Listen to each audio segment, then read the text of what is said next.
Every house, every king, and every battle has its own truth. But there are stories older than crowns, darker than the night, and more dangerous than any blade. They were never written in books. They were whispered to fire, to the trees, and to the dead gods. And today, we dare to uncover one of them. The sea had grown restless for many days. Waves rose like dark mountains, their white crests breaking in thunder as Arya Stark's ship fought against them. The deck tilted, the ropes screamed, and the crew clung to anything they could grasp. Salt spray stung Arya's eyes as she stared ahead into a wall of gray fog. She had sailed west to find the lands beyond the maps, the places where the sun sank and the world was said to end. Yet now, after months at sea, she wondered if the world meant to swallow her whole. "Reef the sails!" the captain bellowed, his voice near lost to the wind. Men scrambled to obey, but the storm answered first. A bolt of lightning split the sky, and for an instant, Arya saw the waves rear higher than any she'd known. The mast groaned like a wounded beast. Then came the crack, sharp, final, and the mainmast snapped in two. The ship lurched violently. Arya was thrown against the railing, her knife sliding from her belt. The sound of wood splintering filled her ears. Someone screamed, or perhaps it was the sea itself. And the world went white. When she woke, the storm had passed. The silence felt heavier than the wind had. She lay on a shore of black stones, the surf hissing around her boots. Her head throbbed, her mouth tasted of salt and blood. The ship was nowhere to be seen. Only the broken hull of a lifeboat lay stranded nearby. Slowly, Arya pushed herself upright.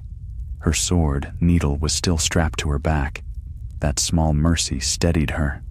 She turned, scanning the coast. A line of cliffs loomed to the east, gray and sheer. Beyond them rose a misty ridge where pine trees swayed in a cold wind. No birds sang, no smoke rose. It was a dead land. From the wreckage, she salvaged what she could. A water skin, a knife, a bit of dried meat soaked through with seawater.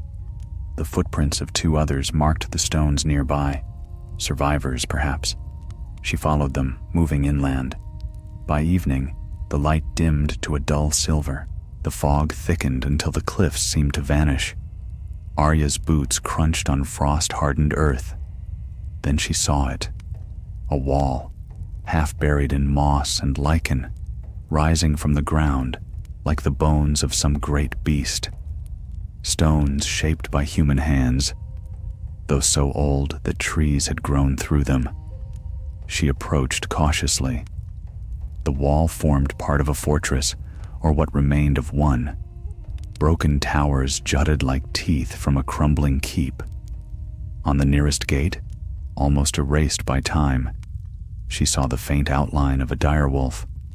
Its head was turned upward, howling. Her breath caught.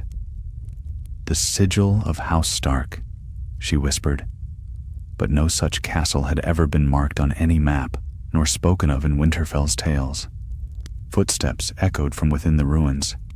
She spun, drawing needle. "Who's there?"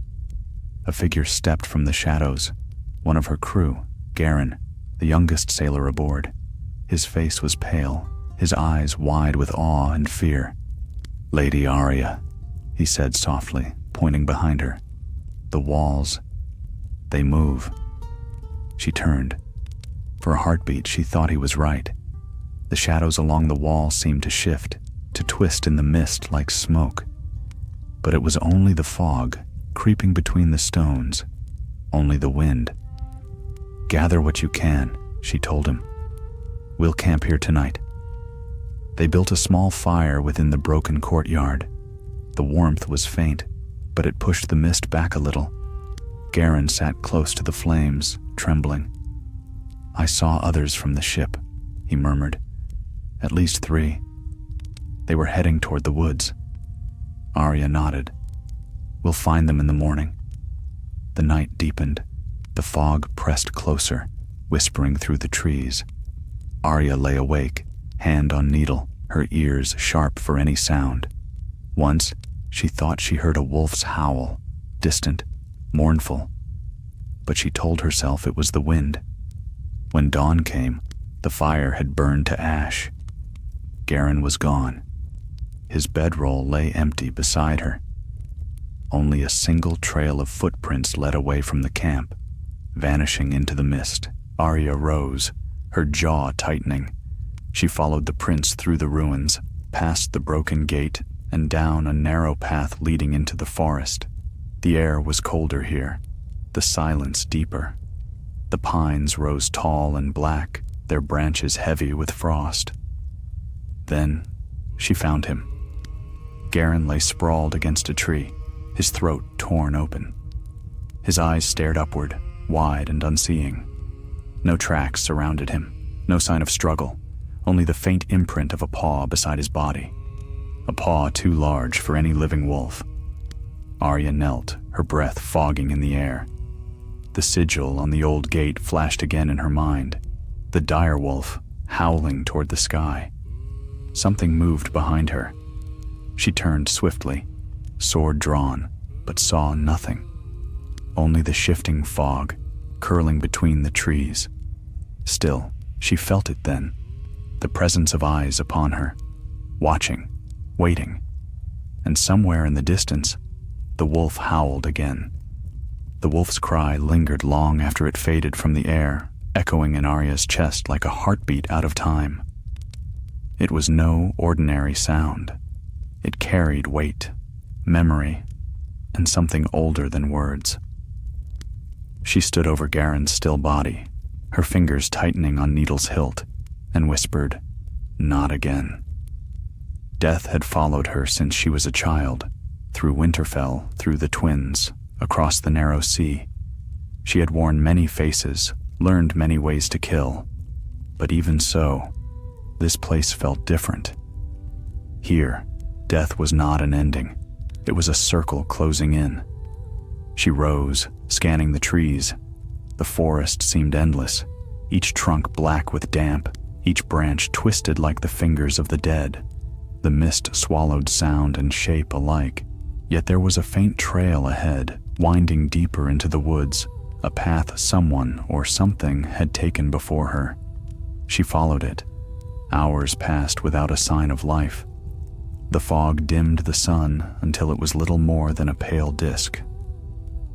Arya's boots left shallow marks in the frost. Her thoughts turned again to the direwolf on the ruined gate. Could this be some lost outpost of the north, built before the long night? But if so, why had it been erased from history? The path ended at a clearing. In its center stood a circle of stones, worn and crooked, each carved with faint runes half swallowed by moss. The air was colder here. Her breath came in clouds. When she stepped between the stones, the wind died entirely. There was a whisper, soft, fleeting, like her own name carried on the air. Arya. She froze. Her hand found the dagger at her belt, though she already knew no steel could cut a voice. The sound came again, closer this time, yet she could see no one. Then a figure stepped into view from the mist beyond the stones. A man, or something shaped like one. His cloak hung in tatters, his hair pale as ash, and his eyes glowed faintly blue in the gloom.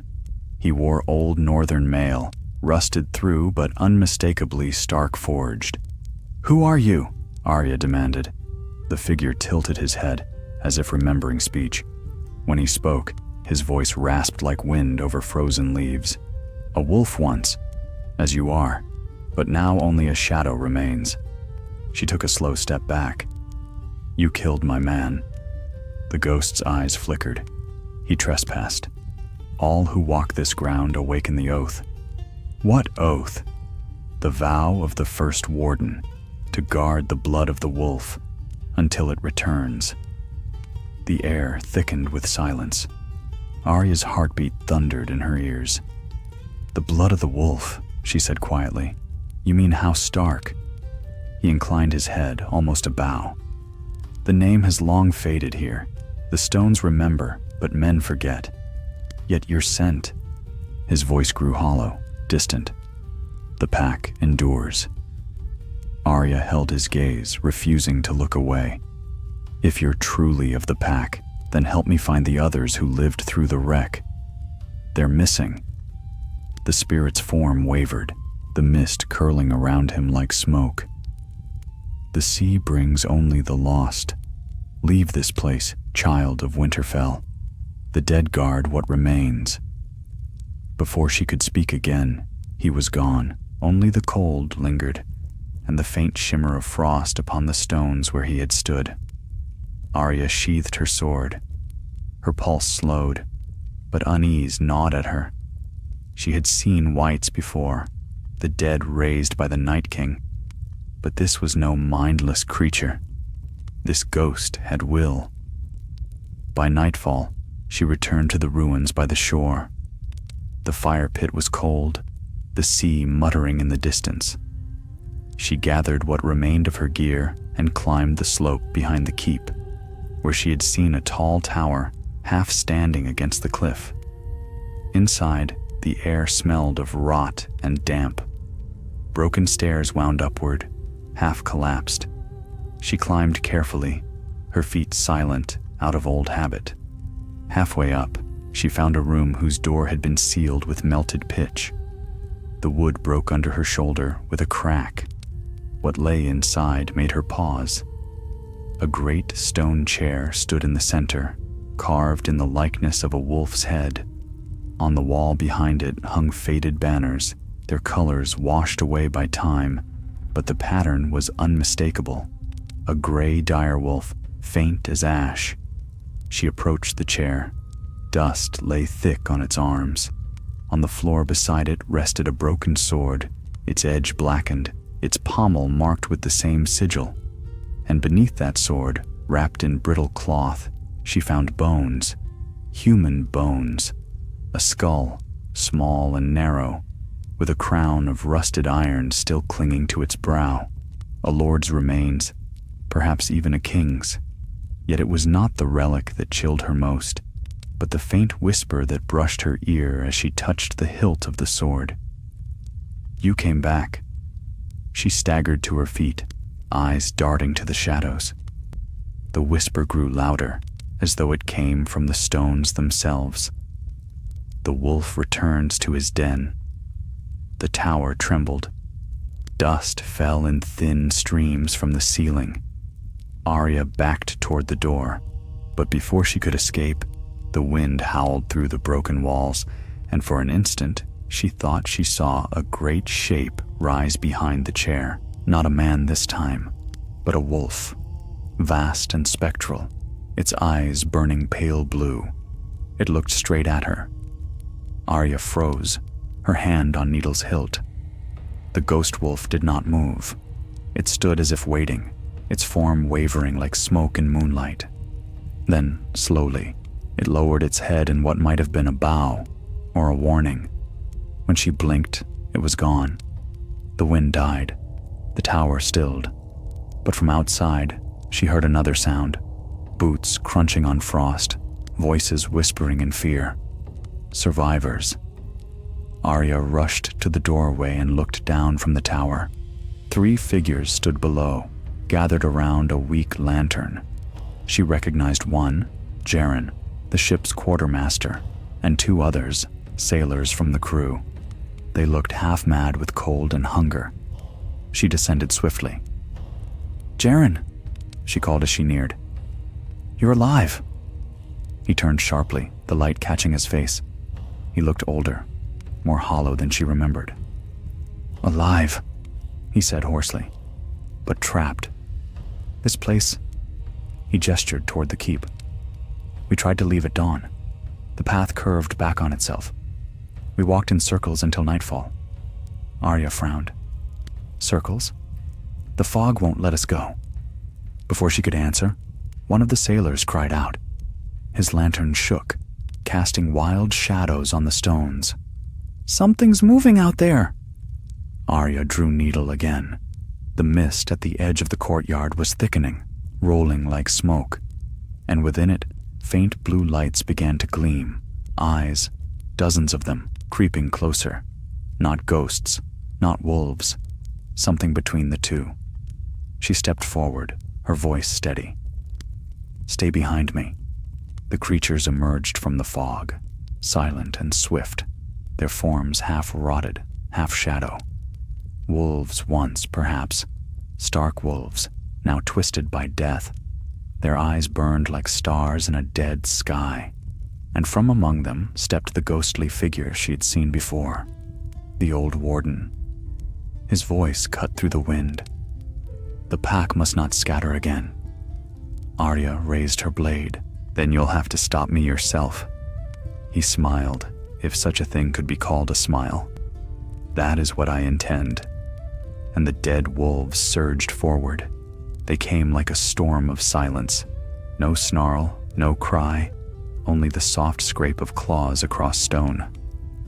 Arya moved before thought, her training with the faceless men flashing through muscle and bone. She slipped aside as the first of the ghost wolves lunged, its translucent jaws closing on air. Needle flashed, swift and true, cutting through the misted form as if through water. The creature shuddered, its shape dissolving into silver motes that drifted away on the wind. But there were too many. Jaren swung a broken spear, striking one that leapt toward him. His blow passed harmlessly through its ribs, and the man stumbled backward, shouting in panic. Another wolf caught him from behind, its fangs sinking deep into his shoulder. He screamed, the sound breaking the spell of stillness that had clung to the courtyard. Arya leapt forward. Needle's tip pierced the wolf's eye, bursting it into pale smoke. Jaren fell to his knees, clutching his wound. "Run!" he gasped. "You can't." But Arya was already moving. The second sailor went down under two wolves, his lantern rolling across the ground and guttering out. In the darkness that followed, the dead seemed to grow stronger, their outlines brightening as though the night itself fed them. The warden stood beyond the melee, unmoving, watching her. His eyes were cold, but his expression held no malice, only purpose. "The blood remembers," he said softly, his voice carrying through the clash. "Do you?" Arya ducked beneath a spectral claw, her breath clouding the air. "I remember everything." "Then you know what must be done." His words chilled her more than the cold ever could. She fainted left, spun, and drove Needle straight toward his chest. But the blade met only mist. The warden vanished, reappearing behind her like a shadow reborn. "Steel cannot touch the oath-bound," he murmured. Arya turned, frustration sharp as fire. "Then perhaps the oath-bound can still bleed." She hurled her dagger, not at him, but at the broken tower above. The blade struck the rotten beam supporting the wall, and stone groaned as it gave way. The tower collapsed with a thunderous crack. The falling stones crashed through the courtyard, crushing two wolves and scattering the others in a swirl of ash and light. Arya seized the moment, grabbing Jaren by the arm and dragging him toward the gate. The fog outside pulsed as if alive, but she plunged into it all the same. The mist closed around them, cold and thick as ice. Jaren stumbled beside her, blood soaking his tunic. "They'll follow," he rasped. "Then we keep moving." She could not tell direction anymore. The fog bent every shape, every sound. Yet she pressed forward, guided by the faint roll of waves in the distance. Step by step, she dragged him through the endless gray. After what felt like hours, the ground began to slope downward. The air grew damp, tinged with the scent of salt and iron. Arya glimpsed the faint gleam of water ahead. The sea. But when she reached the shore, she halted. The black stones stretched farther than before, as though the sea had retreated, or the land had grown. And there, half buried in the shallows, lay another ship. Not hers. Its hull was older, warped by centuries, its sails rotted to rags. Across the stern, half obscured by barnacles, she could still read the faded name, Warden's Grace. Jaren's breath caught. That's impossible. Arya said nothing. She stepped closer, her boots sinking into the wet sand. The ship's timbers creaked faintly, like something sleeping that might yet wake. She climbed aboard, the planks slick beneath her feet.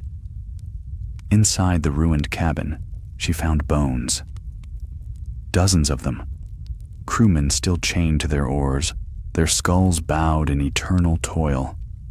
Rusted blades lay at their sides.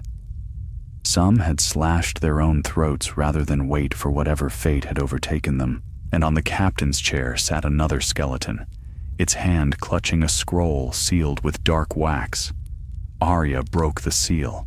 The parchment crumbled in her hands, but the words, faded and crooked, could still be read. To whomever finds this, the warden will not let us leave. We swore by the blood of the wolf to guard his charge. We thought it but legend, yet now we see. He is bound to the curse, and so are we. The pack that breaks apart shall be hunted until it is whole again. Arya folded the parchment, her jaw tight. The same curse then, the same circle that trapped her now. Behind her, Jaren groaned. What does it mean? That we can't leave until we break it? How? She looked down at the skeleton in the chair. The jaw hung open, as if in silent laughter. In the hollow of its chest, something glimmered faintly. A shard of crystal, cold and blue. She reached for it, and as her fingers closed around the stone, the air changed. The mist outside thickened, pressing against the ship's hull with the sound of a rising tide. The bones at her feet stirred. Jaren stumbled back. Gods! The dead sailors were moving. Slowly, creakingly, they rose from their seats, the chains rattling around their wrists. Arya held the shard tighter. It pulsed once, twice like a heartbeat. The warden's voice filled the air, carried on the sea wind. You take what is bound. Do you mean to free it, or claim it? Arya turned, the blue light casting sharp shadows across her face. I mean to end it. Then you must face what endures. The water surged against the ship, higher and higher, until the sea itself seemed to rise like a wall. From within that wall came the pale glint of eyes, scores of them, moving as one. Jaren screamed as the tide struck. Arya barely held her ground, gripping the mast with one hand and the crystal with the other. The world became a blur of water and shadow, a storm without wind. And then, silence. She opened her eyes. The sea was gone. The ship was gone. She stood once more within the circle of stones deep in the forest. The warden stood opposite her, the blue shard burning in her hand like living flame. You cannot destroy what was never meant to end, he said. The wolf protects. The wolf remembers. Arya raised her chin. Then the wolf can choose. For the first time, his expression shifted. The faintest trace of sorrow crossed his face. So few of us ever did. He raised his hand, and the earth beneath the stones began to tremble. Roots split, the soil cracking open. From the depths rose a massive form, fur white as frost, eyes pale as dawn. A direwolf, long dead, now reborn in the warden's call. It towered above her, spectral and still, its breath cold enough to freeze the mist. The warden stepped aside, his gaze solemn. The last of the pack, he said. Prove yourself daughter of Winterfell, or join us. Arya's heart beat once, hard. She slipped needle from its sheath. the steel whispering in the dim light. "If I fall," she murmured, "I'll fall as a Stark." And she charged the ghost of the direwolf as the forest roared to life around her. The ground shuddered as the ghostly direwolf lunged, its massive claws slicing through the mist. Arya rolled aside, barely escaping the blow that split the earth where she had stood a heartbeat before. Soil and shards of frozen root scattered through the air. She rose to her feet, her breath sharp in her chest, and faced the beast. It was beautiful in a terrible way, a creature carved from moonlight and shadow, its fur rippling like smoke, its eyes pools of pale blue fire. It moved without sound, without weight, yet each motion carried the strength of an avalanche. This was no simple specter. It was a memory given form, an echo of every direwolf that had ever roamed the north. Needle glimmered faintly in her hand, useless against a thing without flesh. But Arya Stark had never been one to yield to impossibility.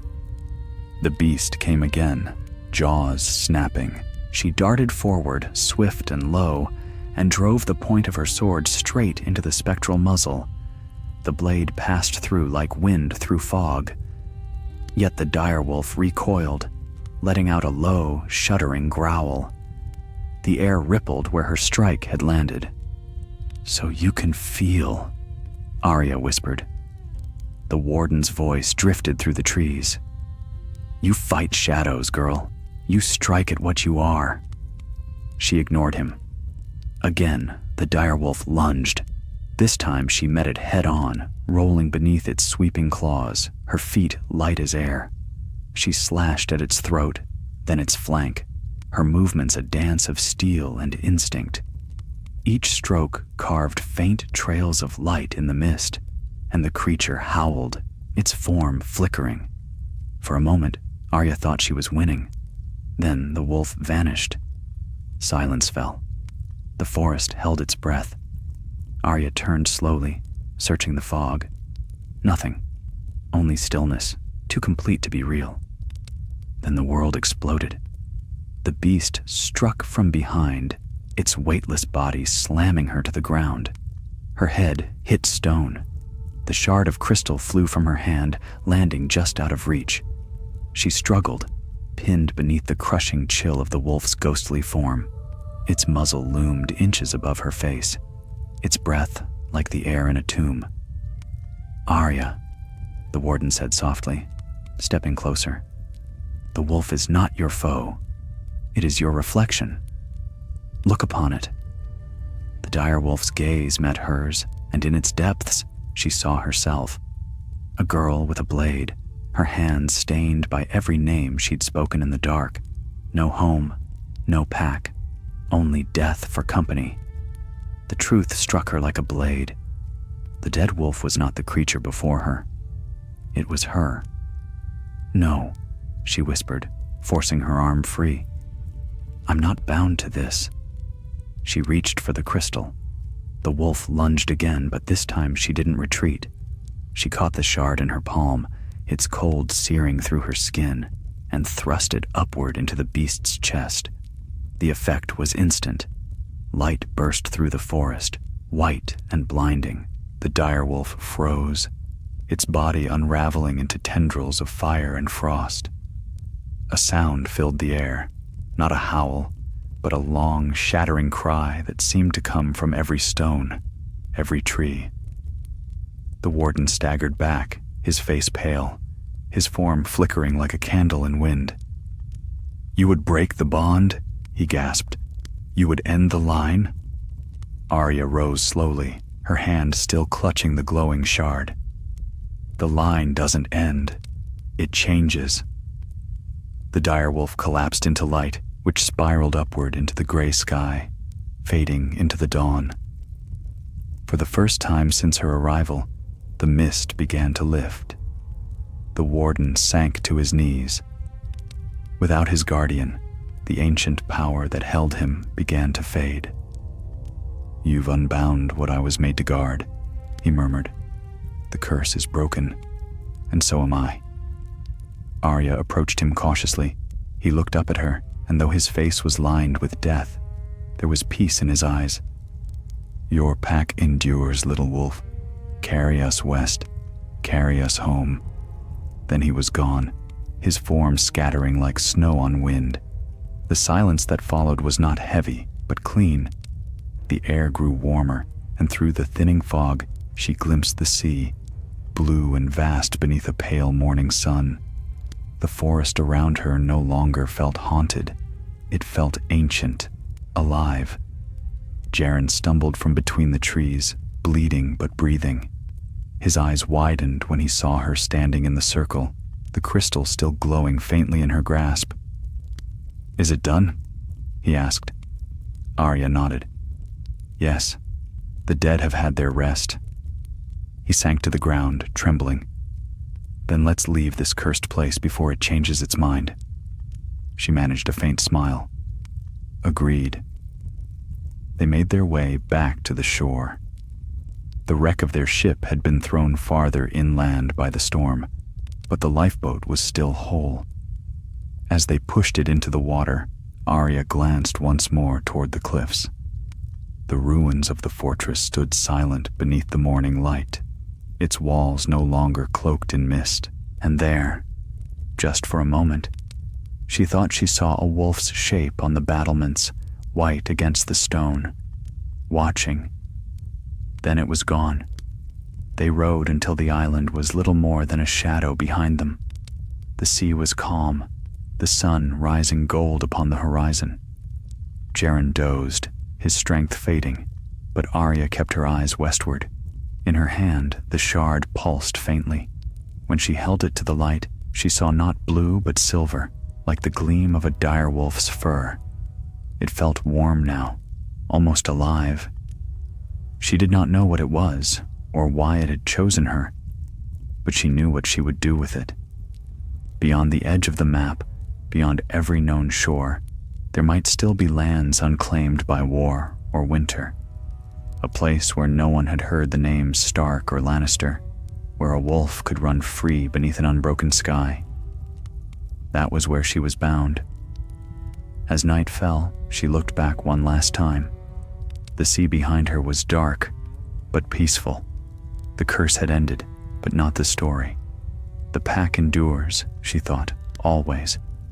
And somewhere in the deep, a faint howl rose, soft, distant, and not in warning, but in farewell.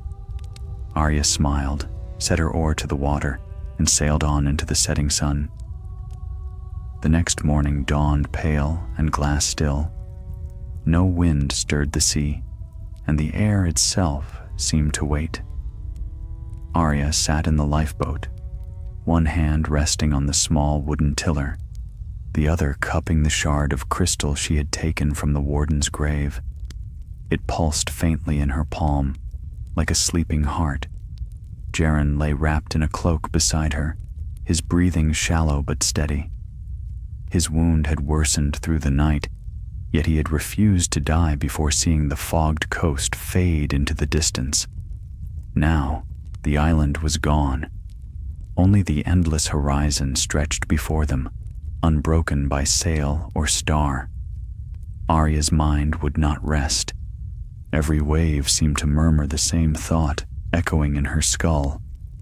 The pack endures. She had said those words to herself for years, through battles, through loneliness, through the faces she had worn and shed like masks. Yet here, at the edge of the world, they sounded different, less a promise, more a command. By noon, Jaren began to stir. He was fevered, his eyes unfocused. "Where are we?" he whispered. "Farther than any map," Arya said softly. He gave a weak smile. "Always thought the end of the world would be darker. It might yet be." She glanced up at the sky. The sun's reflection burned white upon the water, but beneath it, she saw movement.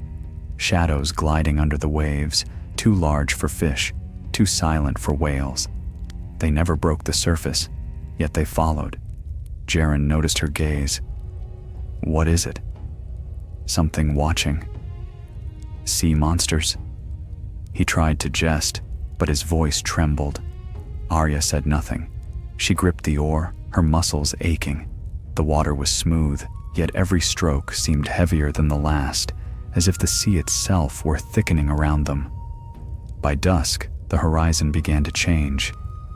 A faint shimmer spread across it, like glass catching fire. Arya squinted. At first, she thought it was the sun's reflection, but as the light deepened, she saw that it was a wall, a barrier of water rising straight into the sky, stretching endlessly in either direction. "The world's edge," Jaren murmured. "The end." Arya didn't answer. The light from the wall bathed them in gold, and in its glow the crystal in her hand began to hum. Its pulse matched her heartbeat. She felt it tug, faint but insistent, urging her forward. The sea grew restless. Small waves broke against the lifeboat's sides. The air hummed with unseen power. Arya's hair lifted from her shoulders as though touched by static. "What now?" Jaren asked weakly. She stared into the rising light. "We go through." "Through?" "West of Westeros," she said, and the words steadied her. "There's always something beyond." She took the oars again, forcing the boat toward the wall. The closer they came, the higher it rose. An impossible curtain of liquid gold, roaring softly, shimmering as if it hid 1,000 reflected worlds. When they reached it, she hesitated. The sound of the sea vanished. There was only a low, steady hum and the heartbeat of the shard in her palm. Then, with a single motion, she plunged through. The water closed over them like silk. There was no cold, no weight, no fear, only light. For a moment she felt herself stretched thin as thread, every part of her unraveling and rewoven in the same breath. She thought she heard voices, too, familiar and long gone. Her mother's laughter, Jon's quiet counsel, her father's voice saying her name the way only he ever did. Then the light broke. The boat struck something solid. Arya gasped, coughing water, and looked up. The sky above was crimson, streaked with ribbons of orange cloud. The air was thick, humid, smelling faintly of ash and rain. Around her, the sea glittered not blue but silver, like molten glass. Distant cliffs rose on the horizon, black, jagged, crowned with forests of pale trees, whose leaves shone faintly even in shadow. Jaren groaned beside her. "We made it?" "I think so." She scanned the shore. No sign of life, no sail, no smoke. Yet something about the air felt wrong, too still, too aware. She could feel it pressing on her skin, the same way she had once felt the presence of the many-faced god in the quiet halls of Bravos. "Rest," she told Jaren. "I'll look for water." She waded ashore, the silver sea licking at her boots. The sand was black, flecked with what looked like diamond dust. The air carried no bird call, no rustle of wings, only the soft hiss of the waves behind her. As she climbed higher onto the rocks, she found strange marks carved into the stone, spirals, lines, and circles that pulsed faintly as she passed. They were like the runes she had seen on the Warden's Island. She traced one with her fingers. It was warm. Behind her, the sea began to stir. She turned. The water had darkened. Shapes were rising from it, tall, thin, glimmering with the same pale light as the trees. Not men, not quite ghosts. They were echoes.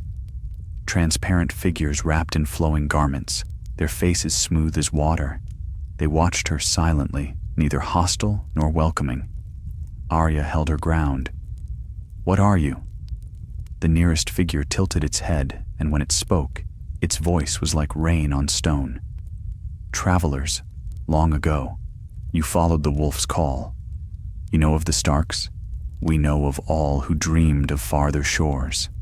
The figures drew closer, their forms wavering. Few cross the veil and live. Fewer still bring the shard. Arya's hand went to the crystal. It glowed brighter, answering their nearness. "What is it?" "The heart of what was left behind," one said. "A remnant of the first dawn. You carry it, therefore it chooses you." "I didn't choose it," Arya said. "Not all choices are spoken." The air shimmered. One by one, the figures turned and began to move inland. "Come," they said. "The West remembers its own." Arya hesitated, glancing back toward the lifeboat. Jaren was lying still now, his head bowed, his body unmoving. She knew before she reached him that he was gone. His face was peaceful, as though death had come to him gently, like sleep. She closed his eyes and whispered a few words in the old tongue of the North, the one Jon had taught her as a child. Then she stood, the sea wind on her face, and turned toward the strange new land. The crystal pulsed once, brighter than before, and for an instant she saw them all, Ghost running through snow, Nymeria leading her pack beneath the moon, the countless wolves of her house stretching back through time. The pack endures.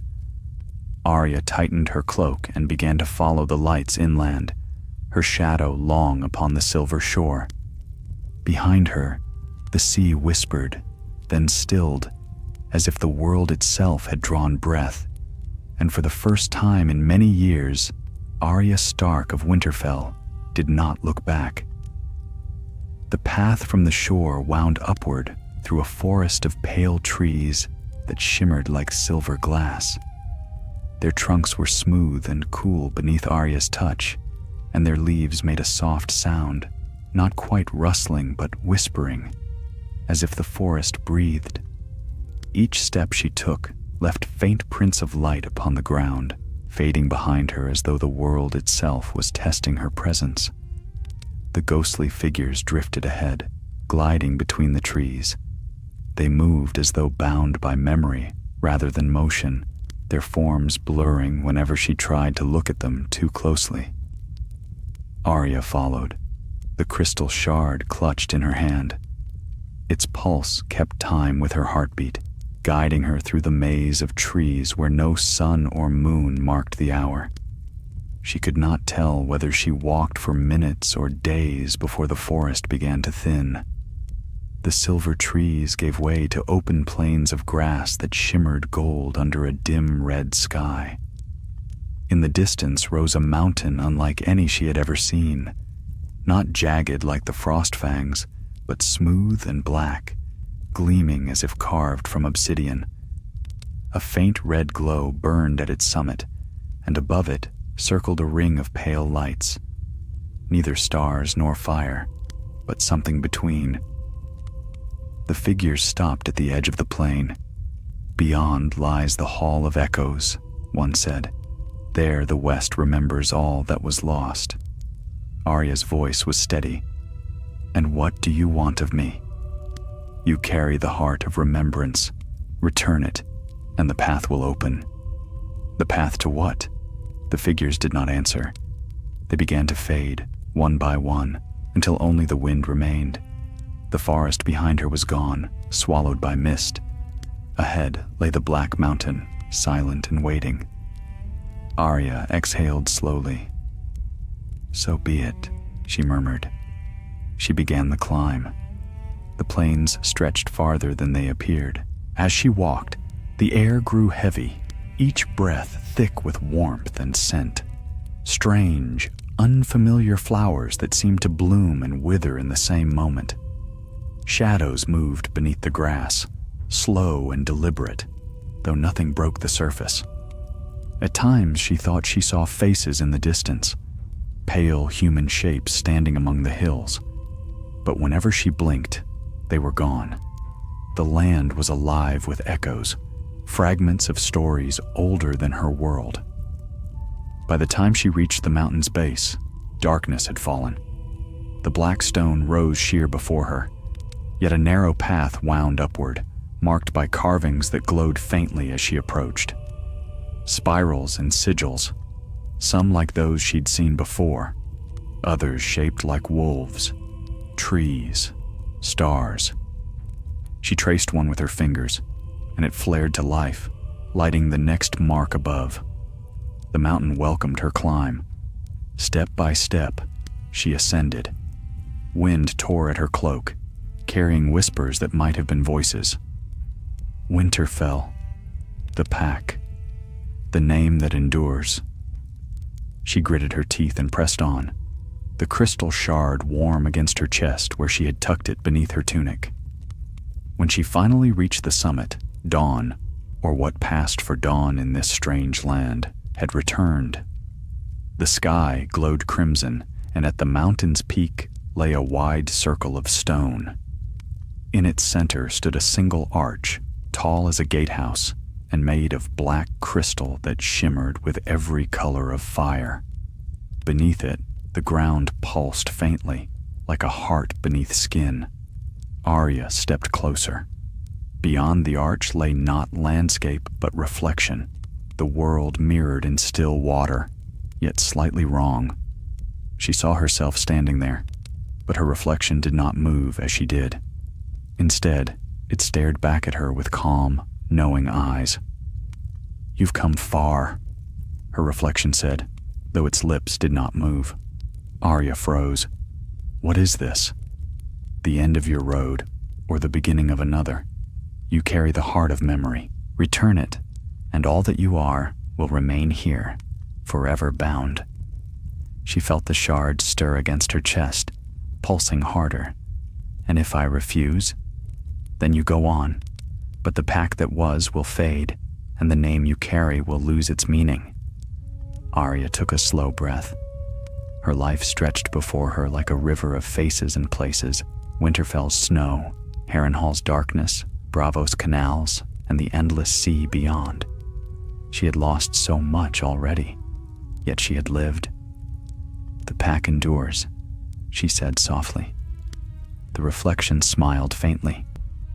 "Then endure, wolf girl." The water within the arch rippled. The shard in her hand flared blinding white, and from it came a surge of light that filled the mountaintop.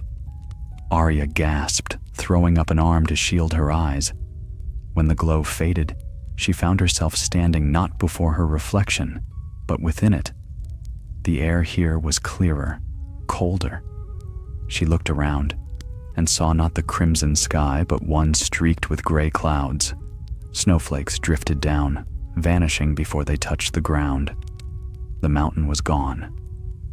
She stood in a forest of tall pines dusted with frost, and through the trees came the sound of footsteps. She turned.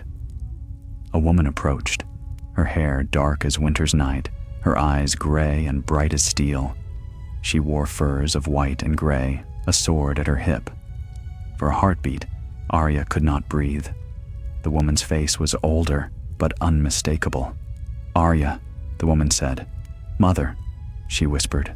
But no, this was not Catelyn Stark, nor Lady Stoneheart's twisted echo. This woman was whole, alive, and strong. She smiled, a small, weary smile. "No, mother, not anymore. Only memory." Arya stepped closer. "Why am I here?" "Because you carry us." The woman gestured toward the crystal, now dim in Arya's palm. "Every wolf that fell, every name whispered to the trees, every oath kept and broken. You brought us beyond the wall of the world." Arya looked down. The shard's light flickered like the dying embers of a hearth. "Then it's time to let you go." Her mother, her memory, nodded. "Yes, but remember this, Arya of the pack. The wolf that runs alone is not lost, so long as she remembers where the pack began." Tears burned her eyes, but she smiled faintly. "Goodbye, mother." The woman's form shimmered, breaking into 1,000 glints of silver. The forest faded with her, replaced once more by the crimson sky and the black mountain. The crystal in Arya's hand had gone cold and clear, empty at last. She tucked it into her cloak. The arch before her now showed only mist, She turned from it and began the descent. By the time she reached the base, the air had changed again. The plains had turned green, the forest ahead full of light and life. Birds sang, a sound she had not heard since leaving Westeros. She smiled, the first true smile in many moons. When she reached the sea once more, she found her boat waiting, whole and sturdy as if freshly built. The silver waves whispered softly, inviting her onward. Arya looked west, where the horizon burned with dawnlight. There were still lands to find, still paths untaken. The pack endured, but so did the lone wolf, and now the world was open before her. She set her hand to the tiller, and as the wind rose at her back, she spoke aloud, voice low and steady. Not no one, not anymore. And as her small boat slipped over the shining waves, the sea answered with a long, distant howl that faded into the rising sun. The sea was kind for many days. Winds filled the sail, carrying Arya's small craft over waters so still and wide they seemed part of the sky. The shard, now dull and clear, rested in the pocket of her cloak, light as a feather yet heavy with the silence of all it had held. At night, she would take it out and watch the moonlight play upon its facets, wondering whether it truly was empty or merely waiting. There was no star she knew, no wind she could name. The heavens above were strange, their constellations unfamiliar. Some nights the sky burned violet, others pale green, as though the world itself changed moods while she slept. Arya had grown used to that kind of strangeness long ago. Yet in this place, the silence was deeper, the solitude sharper. She kept herself busy. Each dawn she trimmed her sail, cleaned her blade, and spoke aloud to the sea, if only to hear a voice. "Where to, old wolf?" she would murmur, and the sea, amused or indifferent, gave no answer. On the fourth morning, the waters began to shift.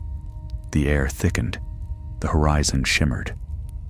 Arya felt the wind falter, then twist about, carrying with it the scent of pine and smoke. Ahead, through the rolling haze, she glimpsed a dark line, the hint of land. Her pulse quickened. She steered toward it, the sea growing restless beneath her. The waves hissed against the hull as though warning her back. But Arya Stark had never been one to turn from the unknown. By sunset, she saw cliffs rising from the deep, carved in strange, angular shapes, as though giants had hewn them long ago. Waterfalls spilled from high above, their spray casting faint rainbows across the rocks. Between two spires of stone lay a narrow inlet, calm and deep.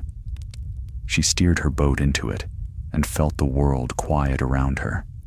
The air here was warmer, scented faintly with herbs and salt.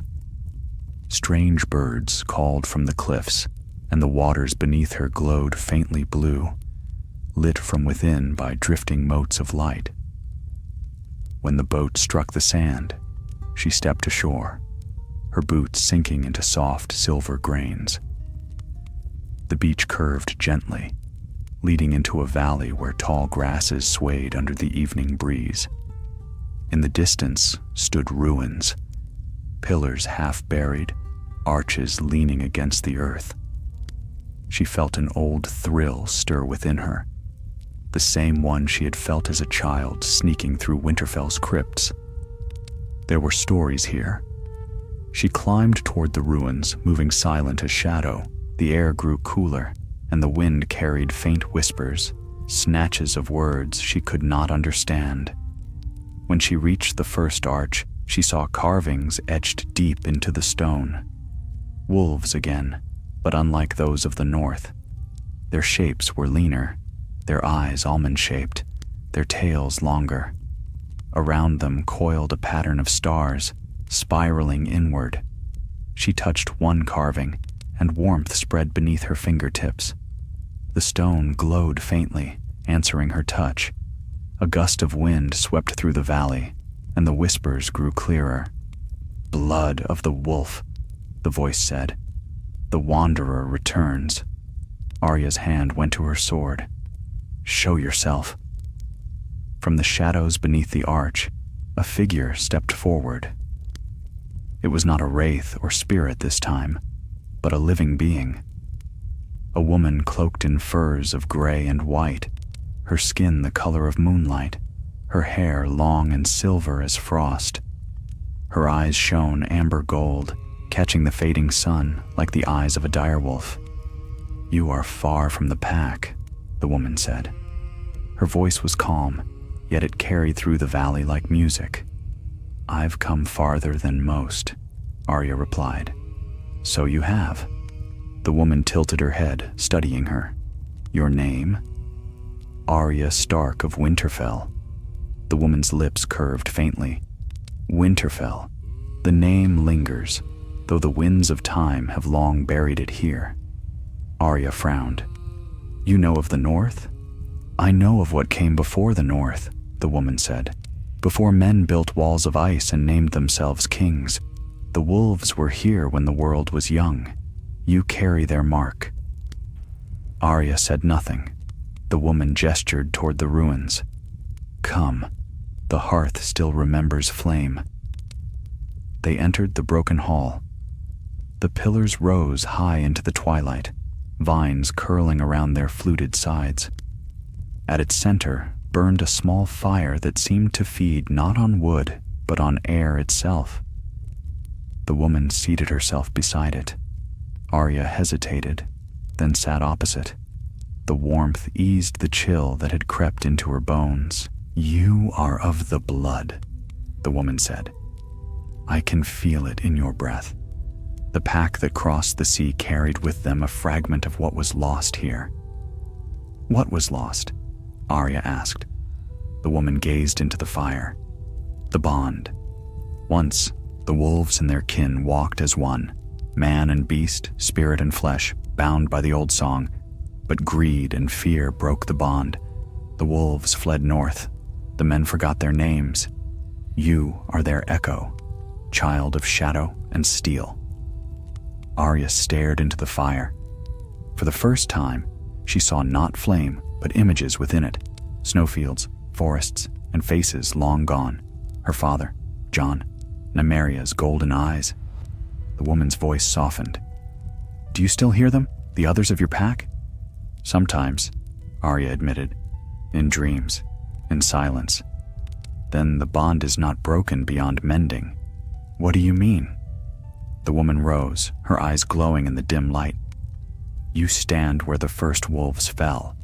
Here their spirits linger, waiting for one who remembers both paths, the beast and the blade. If you wish, you may call them, but know this, the call binds. Once you summon the pack, you cannot turn from it again. Arya's heart beat faster. To call them? To see them once more? Yet the warning in the woman's tone chilled her. And if I do nothing? Then you walk alone until the sea takes your name. The choice hung between them.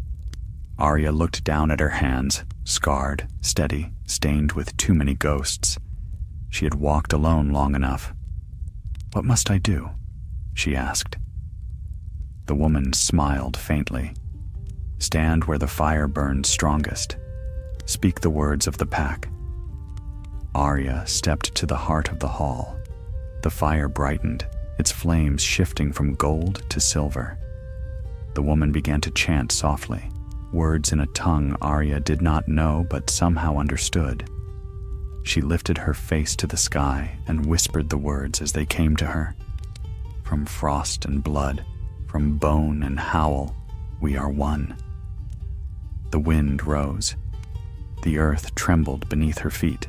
From the darkness beyond the ruins came the sound of paws. Hundreds, thousands, padding softly through the night. And then they appeared. Wolves of every shape and size, white and gray and black as shadow, their eyes burning like stars. They circled the ruins, silent, watching. Arya felt tears sting her eyes as one stepped forward, a great she-wolf with golden eyes and a scar above her muzzle. Nymeria, Arya whispered. The wolf stopped before her, head bowed. For a moment, the world was still. Then Arya knelt, pressing her forehead to Nymeria's. The warmth of her fur, the scent of earth and snow. It was real, more real than any dream. The woman's voice echoed through the hall. The bond is remade. Light flared, and every wolf lifted its head to the sky, howling as one. The sound rolled across the sea, across the mountains, across every distance between life and memory. Arya stood among them, heart pounding, and for the first time in all her wanderings, she did not feel lost. The pack had found her again. When the light faded, the hall was empty, and she was alone once more. But not truly, for somewhere within her, she could still hear them, the whisper of paws, the rhythm of breath, the call of the wild that was her birthright. The woman watched her quietly. "Now you are both wolf and wanderer," she said. "The sea will no longer turn you away." Arya met her gaze. "Then there are still more roads to run." The woman inclined her head. "Until the last shore." As dawn broke, Arya returned to her boat. The wind had shifted, soft and warm, carrying the scent of faraway lands. She raised the sail, feeling the pull of the horizon.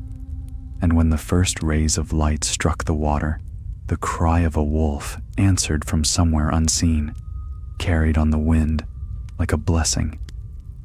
Arya smiled, her eyes on the distant edge of the world. "Come then," she whispered. "Let's see what lies beyond." The sea rose beneath her, silver and alive, and the small craft sailed west once more, leaving trails of light upon the water. Days passed, or perhaps weeks. Time was a strange, shifting thing upon that sea. Arya could no longer mark its passage by sun or star, for the skies here changed as swiftly as breath, crimson at dawn, violet at noon, gold at dusk. At night, constellations flared and vanished, as though new worlds were being born and dying with every tide. She did not sleep much. When she closed her eyes, she dreamed of the wolves. They ran through fields of light and shadow, their howls echoing from one horizon to another. Sometimes she dreamed of Nymeria, her great she-wolf, running at her side through a forest made of stars. The dreams were not cruel. They were a promise. The pack endured. Each morning she awoke with her heart steady and her purpose clear. She was not wandering aimlessly anymore. Something, some pull like the faint tug of the tide, drew her onward. The shard at her neck, though dull and colorless, grew warm whenever she steered west. The sea began to change again. The waters darkened to green-black, and a fine mist clung low to their surface, glowing faintly with its own light. Beneath the mist, Arya could see strange shapes drifting, long, slow shadows that moved like serpents or ribbons of current. They made no sound, yet the sea hummed around them with low, harmonic tones that set her teeth on edge. By the 7th day of this new sea, land appeared once more, an island rising straight from the depths, its cliffs jagged as a blade's edge. Waterfalls tumbled from high above, but instead of falling into the sea, they seemed to vanish midway, swallowed by the mist below. At the island's summit glimmered faint structures, towers of pale stone, gleaming faintly blue in the dim light. Arya's pulse quickened. She steered toward a narrow break in the cliffs where the current ran strong, and after a hard struggle against the pull of the tide, the little boat broke through into calmer water. The cliffs closed behind her, leaving her in a vast lagoon that shimmered like glass. She anchored the boat and climbed onto the rocks. The stone was smooth beneath her boots, slick with sea spray, but warm to the touch. The air smelled faintly of salt and rain, and the strange hum of the sea grew fainter the higher she climbed. The path wound upward through terraces of stone and moss until she reached a gate flanked by two statues. They were carved in the likeness of wolves, but unlike any she had seen before. Slender and tall, with eyes made of some blue crystal that caught the light like frozen fire. Their muzzles were open in silent howls. Arya passed between them. Beyond lay a city, if such a thing could be called a city. It was built in spirals, every street curving upward around a central tower that rose into the mist above. The buildings glowed faintly from within, though no lamps burned in their windows. The air felt heavy, full of memory. She walked the silent streets, her hand resting on Needle's hilt. There were no people, no beasts, no sound but the faint echo of her own steps. Yet she did not feel alone. At last she came to the foot of the great tower. Its doors were tall and narrow, their surface carved with scenes of wolves and men walking side by side beneath the stars. When she pushed them open, they gave way with a whisper like a sigh. Inside, the air shimmered faintly. The walls were made of smooth, translucent stone that reflected light like water. In the center stood a long table, and upon it rested a single object, a circlet wrought of silver, set with a single blue gem that pulsed faintly, like the shard she carried. She reached for it, and the room darkened. From the shadows around her, shapes began to form, not ghosts this time, but figures of light and smoke, their outlines both human and wolf. They circled her silently, their movements slow and graceful. One stepped forward. Its face shifted between that of a man and a wolf, the two forms blending as one. "Daughter of Winterfell," it said, its voice low and resonant. "You have crossed all seas to find the first home." Arya's voice was steady. "What is this place?" "The den of the first pack," the figure replied. "Long before man forgot his kinship with the wolf, we were one. Here the bond was born, and here it was broken. The circle of spirits closed tighter. You come bearing the shard, the last echo of that bond. Do you seek to mend it?" Arya hesitated. "I seek to understand it." "That is the same thing," the figure said. It gestured to the circlet on the table. "The heart you carry was once part of this. Together, they are the song of the pack, the voice that binds flesh and spirit." Arya's hand went to her cloak, where the shard hung.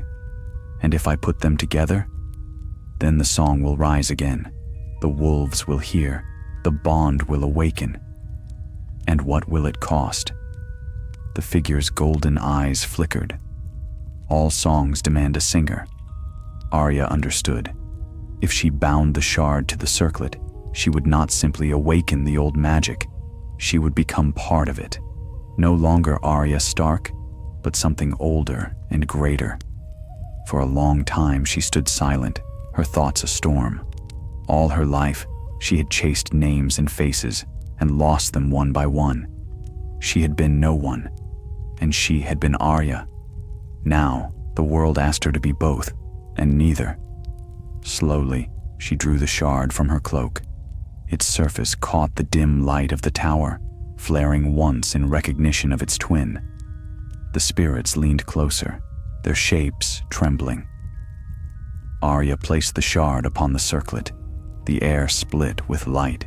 The tower trembled.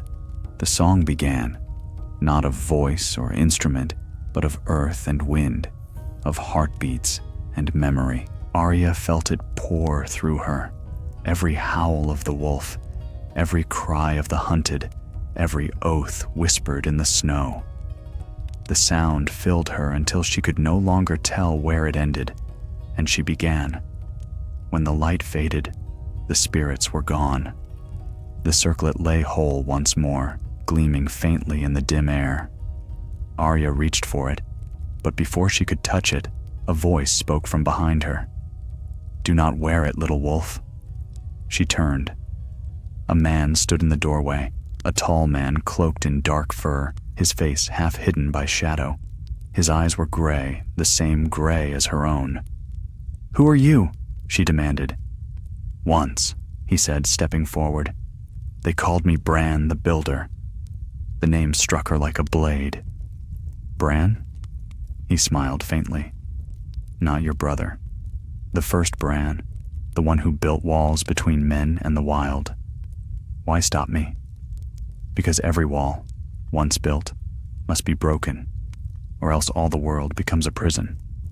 The bond was severed for a reason. If you sing the old song again, you may wake what even the gods have forgotten how to control." Arya looked at the circlet, its blue gem pulsing softly. "And if I don't? Then the song dies, and you live." She thought of the wolves, of the call that had followed her across all the seas. "I've lived enough," she said quietly. Bran the Builder's expression softened, as though he had expected no other answer. "Then sing well, Arya Stark." She lifted the circlet. The metal was cool against her skin. As she placed it upon her brow, the tower blazed with silver light. Outside, the sea rose.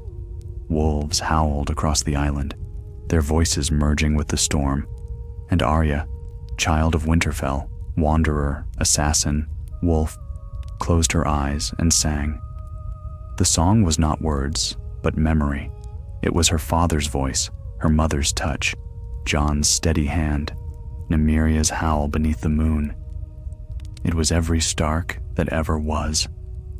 The sound climbed the heavens, and the island answered, its stone turning to glass, its cliffs to light. When it ended, the silence was deep and absolute. The circlet slipped from her head and shattered upon the floor. Arya stood alone once more, the shard gone, her hand empty. But when she looked out from the tower's window, she saw the sea alive with silver shapes, wolves running across the waves, their eyes bright as stars. The pack endured, and Arya smiled through the quiet. So do I. The storm that followed her song tore the sky apart. Winds screamed across the island, scattering the mist, hurling sprays of seawater high into the air until it fell back as silver rain. The tower shook and split, sending shards of crystal tumbling into the dark waves below. Arya stood upon the highest step, her cloak whipping in the gale, the circlet's shattered remains glimmering at her feet like pieces of a fallen star. The wolves that had appeared upon the sea dissolved into mist one by one, fading into the foam as their echoes died away. Yet the song lingered, carried upon the wind, a low, steady hum that resonated through stone and flesh alike. It thrummed in her bones, the rhythm of heartbeats long silenced. When the storm finally broke, the air grew still. Clouds parted, revealing a sky pale and clean as morning frost. The sea, once dark, now glowed faintly with silver light, as though the wolves had left a trace of themselves behind. Arya knelt, gathering one fragment of the circlet into her palm. It was cool to the touch, humming faintly, not dead, but sleeping. "You endure," she whispered, closing her fist around it. The tower was ruined, but the island seemed reborn. Water flowed down from cracks in the cliffs, pooling into clear streams that ran toward the shore. The grass gleamed green once more, and faint flowers, blue like the eyes of her house, pushed through the earth. Arya descended slowly, her steps sure but silent. She felt lighter, as though a weight she had never known she carried had been lifted. And yet, deep within, the bond pulsed faintly.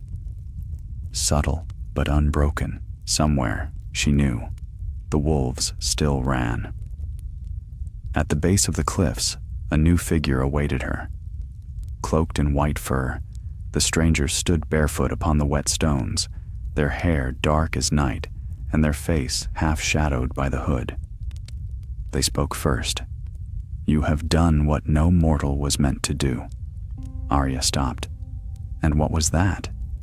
Sing the world's first song. She tilted her head, studying them. You were waiting for me. Yes, all songs need an ending. The figure lowered the hood. Beneath it was a man, though his age was impossible to tell. His skin held the hue of storm clouds, his eyes silver like the sea after rain. There was no malice in him, only sorrow. Who are you? Arya asked. I am the keeper of the quiet shore, he said. When the last wolf sang the first song, it was I who heard it. Since then, I have waited for another voice strong enough to wake the sea.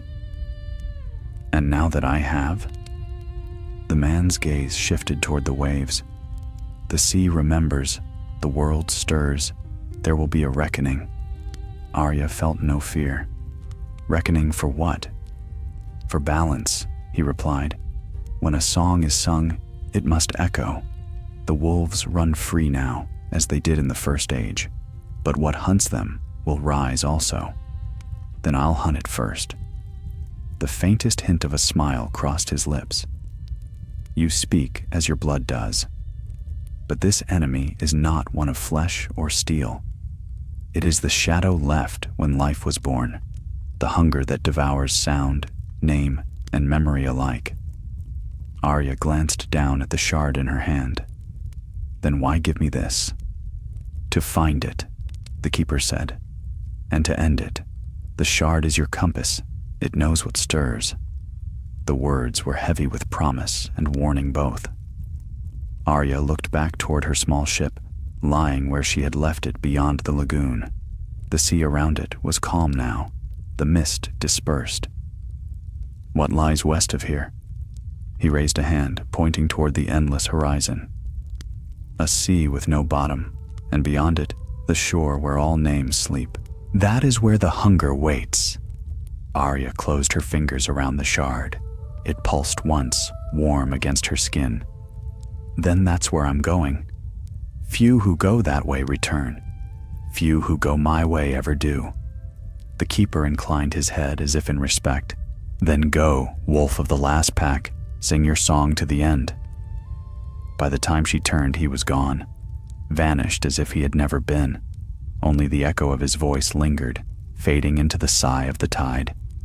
Arya descended the cliffs and reached the beach by twilight. The wind was steady and cool, carrying the scent of the open sea. She pushed the small boat back into the surf and climbed aboard. The moment her hand touched the oar, the shard began to hum again, faintly but insistently, guiding her westward. The island receded behind her, its cliffs glowing softly in the dusk, until they, too, vanished into the sea's silver haze. Night fell, but the waters glimmered beneath her, as though lit from below. As she rowed, she thought of the lives she had lived. The girl who chased cats through Winterfell's halls. The lost child who had wandered war-torn roads. The killer who had worn faces not her own. The explorer who sailed beyond the world. Each one felt like a different name, a different self, but all of them were hers. Perhaps that was what the song truly meant, to carry every name you had ever been and still endure. The sea grew stranger as she pressed onward. Shadows swam beneath the surface, vast and slow. Once, she saw a shape like a mountain move far below, too large to comprehend. Yet she felt no fear. Whatever dwelt in these waters recognized her now, as if her song had marked her as something kin to the deep. When dawn came, it was unlike any she had seen. The sun rose white, casting no warmth, and before her stretched a sea of glass, clear, still, endless. The shard in her hand glowed faintly blue. She could see her reflection in the water, calm, resolute, her eyes gray as stone. Then the reflection changed. Behind her image appeared another, a figure cloaked in shadow, its shape uncertain, as though made of smoke. Its face was hidden, but she could feel its gaze, cold, patient, ancient. The hunger. The water rippled, and the shadow began to rise, its form stretching upward until it loomed above the boat.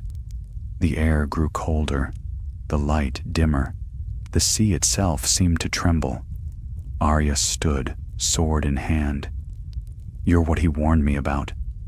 The shadow said nothing, but the air around it pulsed with soundless malice. Then, without a word, it struck. The boat lurched violently as black water surged upward, grasping like claws. Arya leapt aside, her blade flashing. The steel met no resistance, slicing only missed. Yet the creature recoiled, hissing like the wind through broken glass. The shard blazed blue in her palm. She felt its pulse synchronize with her heartbeat, faster, stronger, until her vision swam. She thrust the shard forward, and light erupted from it in a single burst that split the darkness. The sea screamed. The shadow staggered back, its shape unraveling. For a heartbeat, Arya saw faces within it, faces she had worn, faces she had killed, faces she had forgotten. The hunger was made of memory devoured, every life taken, every name erased, all drawn into this endless void. "You took them," she whispered, "but you won't take mine." She drove the shard forward. The light burned brighter, piercing through the creature's core. The shadow twisted, tearing itself apart, until it collapsed into the sea like ash caught in wind. When silence returned, the water was still once more. The shard dimmed, its light fading to soft silver. Arya knelt, breathing hard, staring into the sea. Her reflection returned, hers alone. The horizon lay calm and endless before her. She whispered to the waves, "The song's not over yet."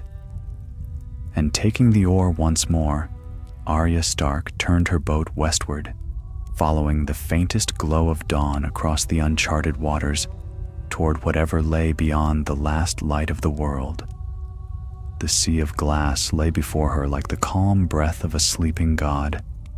Each ripple that touched the hull sent silver rings outward, fading into eternity. Arya rode through the hush, her arms steady, her heart slow and quiet. All around her, the horizon shimmered with light, neither dawn nor dusk, but something between, the hourless glow of a place beyond time. The shard, cool and colorless now, hung against her chest, bound by a strip of leather. Since she had driven it through the shadow of hunger, it had not pulsed again. Yet she could still feel its echo inside her bones, faint as a heartbeat buried under snow. For the first time in memory, she did not dream of wolves. Her sleep was deep and unbroken, and when she woke, she could not tell how many days had passed. The sea gave no clue. No sun moved across the sky, and no wind disturbed its surface. Even the gulls that had followed her once were gone. At last, after what might have been a day or a lifetime, she saw something ahead. A shimmer in the stillness, as if the air itself was bending. She drew her oars in and let the boat drift closer. The shimmer grew into form, an island, though not of earth or stone.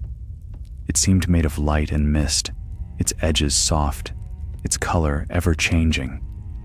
Trees of glass rose upon its slopes, their branches catching the unseen breeze, and at the island's center stood a single figure, waiting. Arya's fingers brushed needle's hilt out of habit, though she doubted steel would mean much in this place. The boat struck the shore with barely a sound. She stepped onto the strange sand, if it could be called sand. It was white, translucent, and it shone faintly beneath her boots. The figure turned toward her. He was neither young nor old, his hair silver as frost, his robes flowing like waves.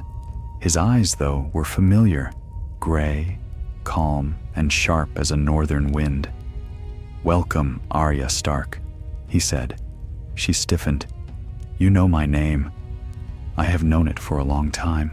I was there when it was first spoken. She frowned. Who are you? He smiled faintly. The world has called me many things. Watcher, dreamer, the one who remembers. But you may call me what your kind once did, the singer of the first song. Arya's breath caught.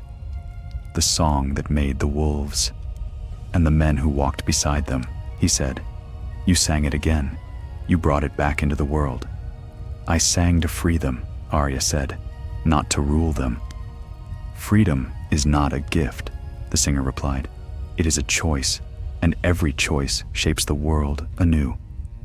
She glanced around. Where am I? Where all paths end, he said, the last shore, where every name rests before it fades. Arya's gaze hardened. I'm not ready to fade. I know, he said gently.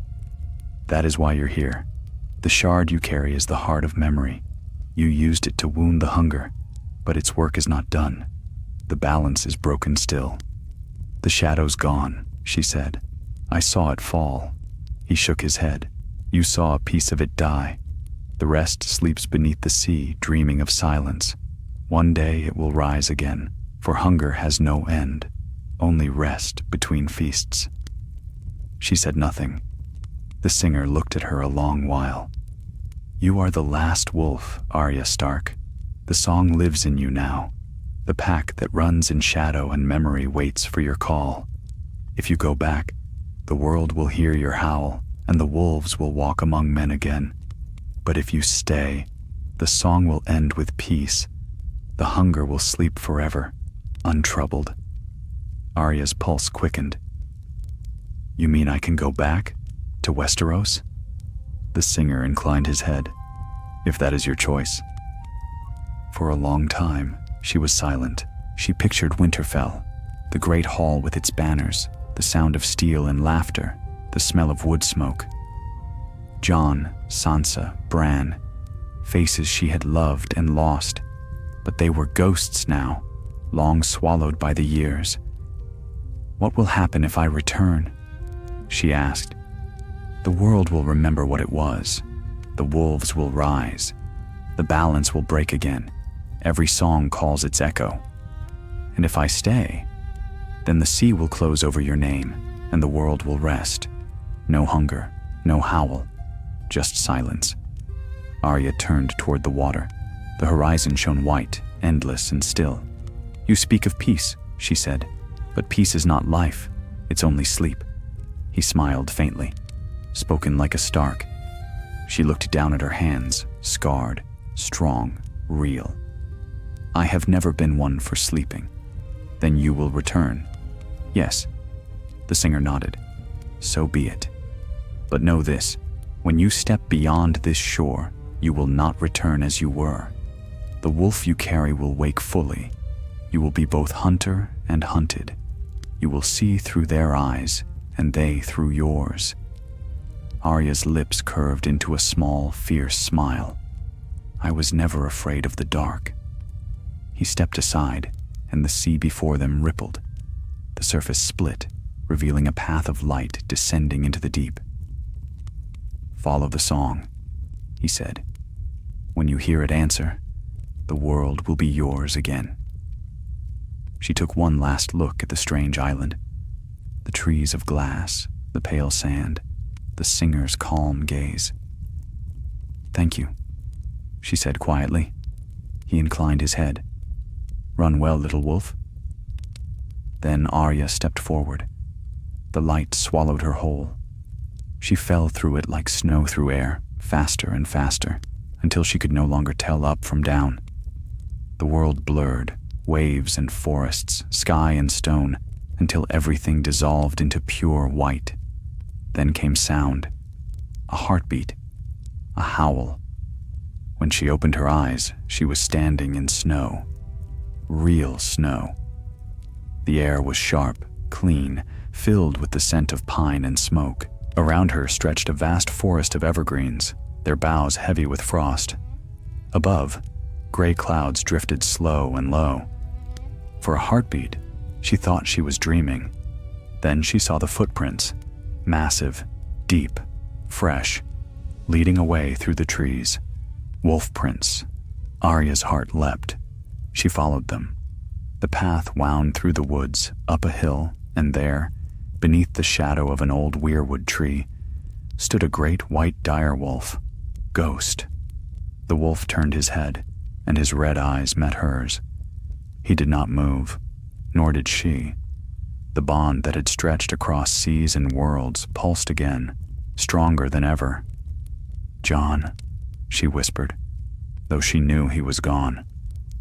Still, the wolf's gaze softened, and in it she saw not only Ghost, but every wolf that had ever run at a Stark's side.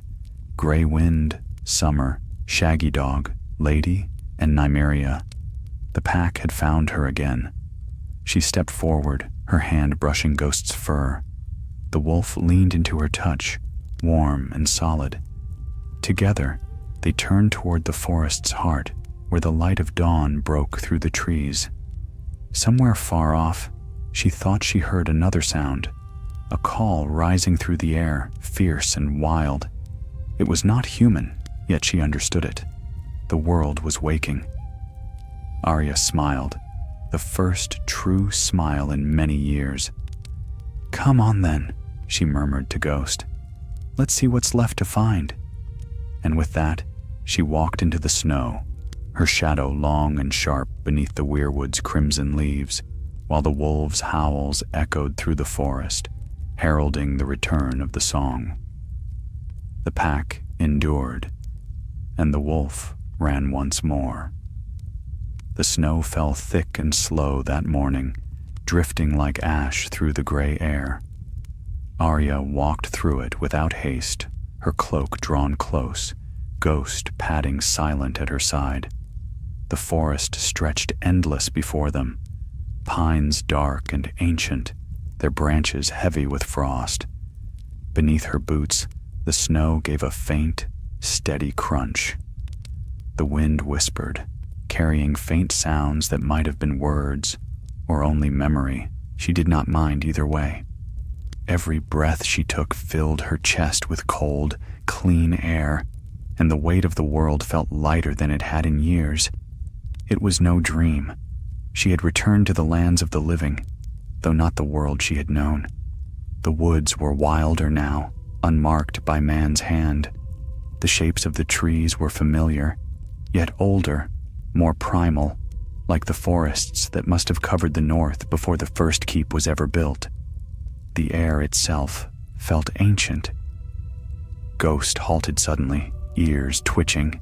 His eyes gleamed red in the half-light. Arya froze, her hand drifting toward Needle.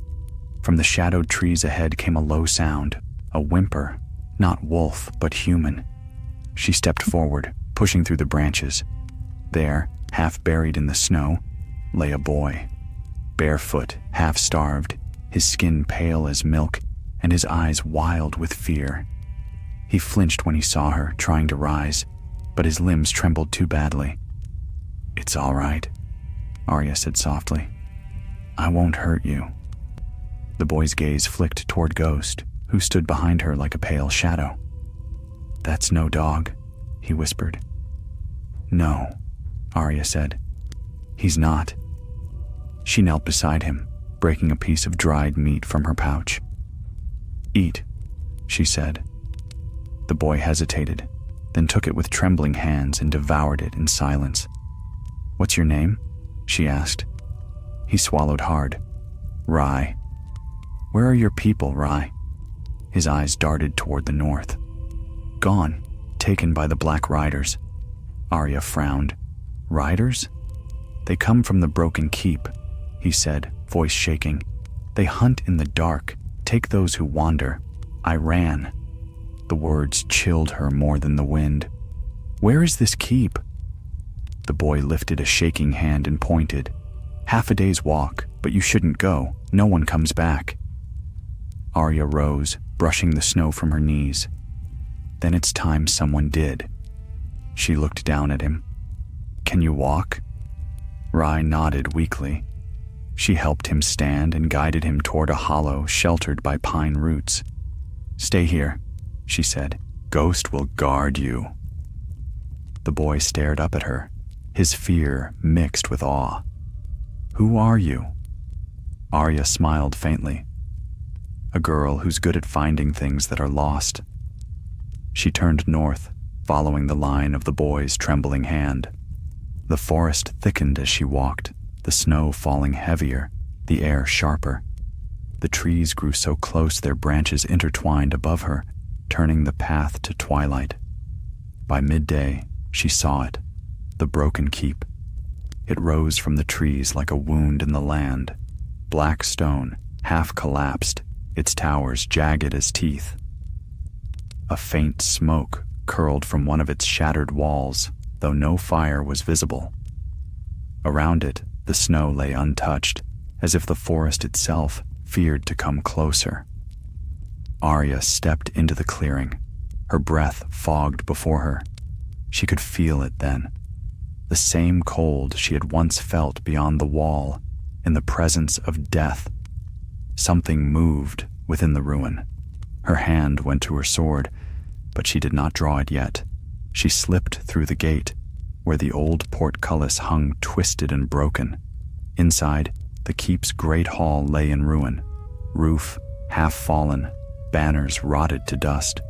Yet the fire that burned in the hearth was clean and steady, blue-white as ice. A man sat beside it. He wore armor black as the stones around him, his hair white as bone. His eyes were pale, empty, the color of the sky before a storm. He looked up when she entered, and a faint smile touched his lips. "So another wolf returns," he said. His voice was low, smooth, and cold. I wondered how long it would take. Arya took a step closer. "Who are you?" "The last of the night's watch," he said. "Or what's left of it." "That can't be," she said. "The watch fell long ago." "Everything falls," he said softly. "But not everything dies." The air around him shimmered faintly, and Arya understood. He was not living, not truly. A remnant, bound to this ruin, neither ghost nor man. "You lead the Black Riders," she said. He nodded once. "They are what remains of my brothers. The oath we swore was stronger than death. We guard still, though there is no wall left to guard. Then why hunt the living?" His pale eyes fixed on her. "Because the living forgot us." Arya felt a pang, not of fear, but of pity. "You were men once," she said. "We were wolves once," he replied. "But the song that bound us to the pack was broken. You sang it again, girl of Winterfell, and its echo reached even here. It stirred what was left of us. We remembered the hunger." She drew needle at last. The blade gleamed faintly in the cold firelight. "Then remember this too. Wolves hunt to live, not to destroy." The man rose.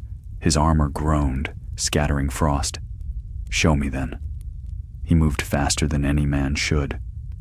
Arya twisted aside as his blade cut the air where she'd stood, the sound sharp as thunder.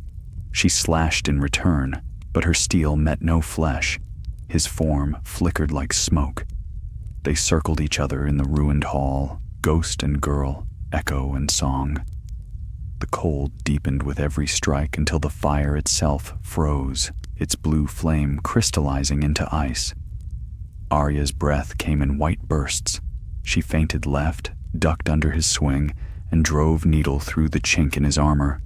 Light burst from the wound, blinding and white. The man staggered, falling to one knee.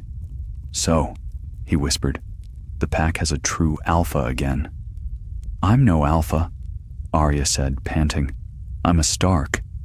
He smiled faintly. "Then may the North remember." He fell forward, breaking apart into shards of frost that scattered across the stone and melted away. The hall fell silent. The fire burned again, soft and blue. Arya sheathed her sword, the echo of her heartbeat loud in her ears. As she turned to leave, she heard a faint rustle. the sound of snow shifting under paws. Outside, Ghost waited, Rye beside him. The boy's eyes were wide. "The riders, they're gone." "Yes," Arya said. "Their watch is over." The boy hesitated. "Will you stay? Help us rebuild?" Arya looked toward the forest, where the snow still fell. "No," she said. "The road calls." She looked down at Ghost, who watched her with steady eyes. "But I'll leave the north in good hands." Rye stared, uncertain, until Ghost stepped forward and pressed his muzzle against the boy's shoulder. "Every pack needs a start," Arya said. "Now you have one." She turned north again, toward the mountains. The wind carried her hair across her face, cold and wild. Behind her, the boy's voice rose, calling after her, but she was already gone. Through snow and shadow she walked, the shard at her neck glowing faintly once more. Far away, a single wolf howled, and another answered, then another, until the sound filled the world. Arya smiled into the wind. The pack endured, and she endured with it. The wind was cruel as Arya climbed north, a blade of cold that cut through furs and skin alike. The mountains loomed above her, stark and white, their peaks crowned with gray clouds that swallowed the sun. The forest had thinned behind her, giving way to endless fields of snow and stone. Ghost padded ahead, his fur bright against the dark rock, his breath rising in soft plumes. Days passed in silence. The shard at her neck glowed faintly, its light steady as a heartbeat.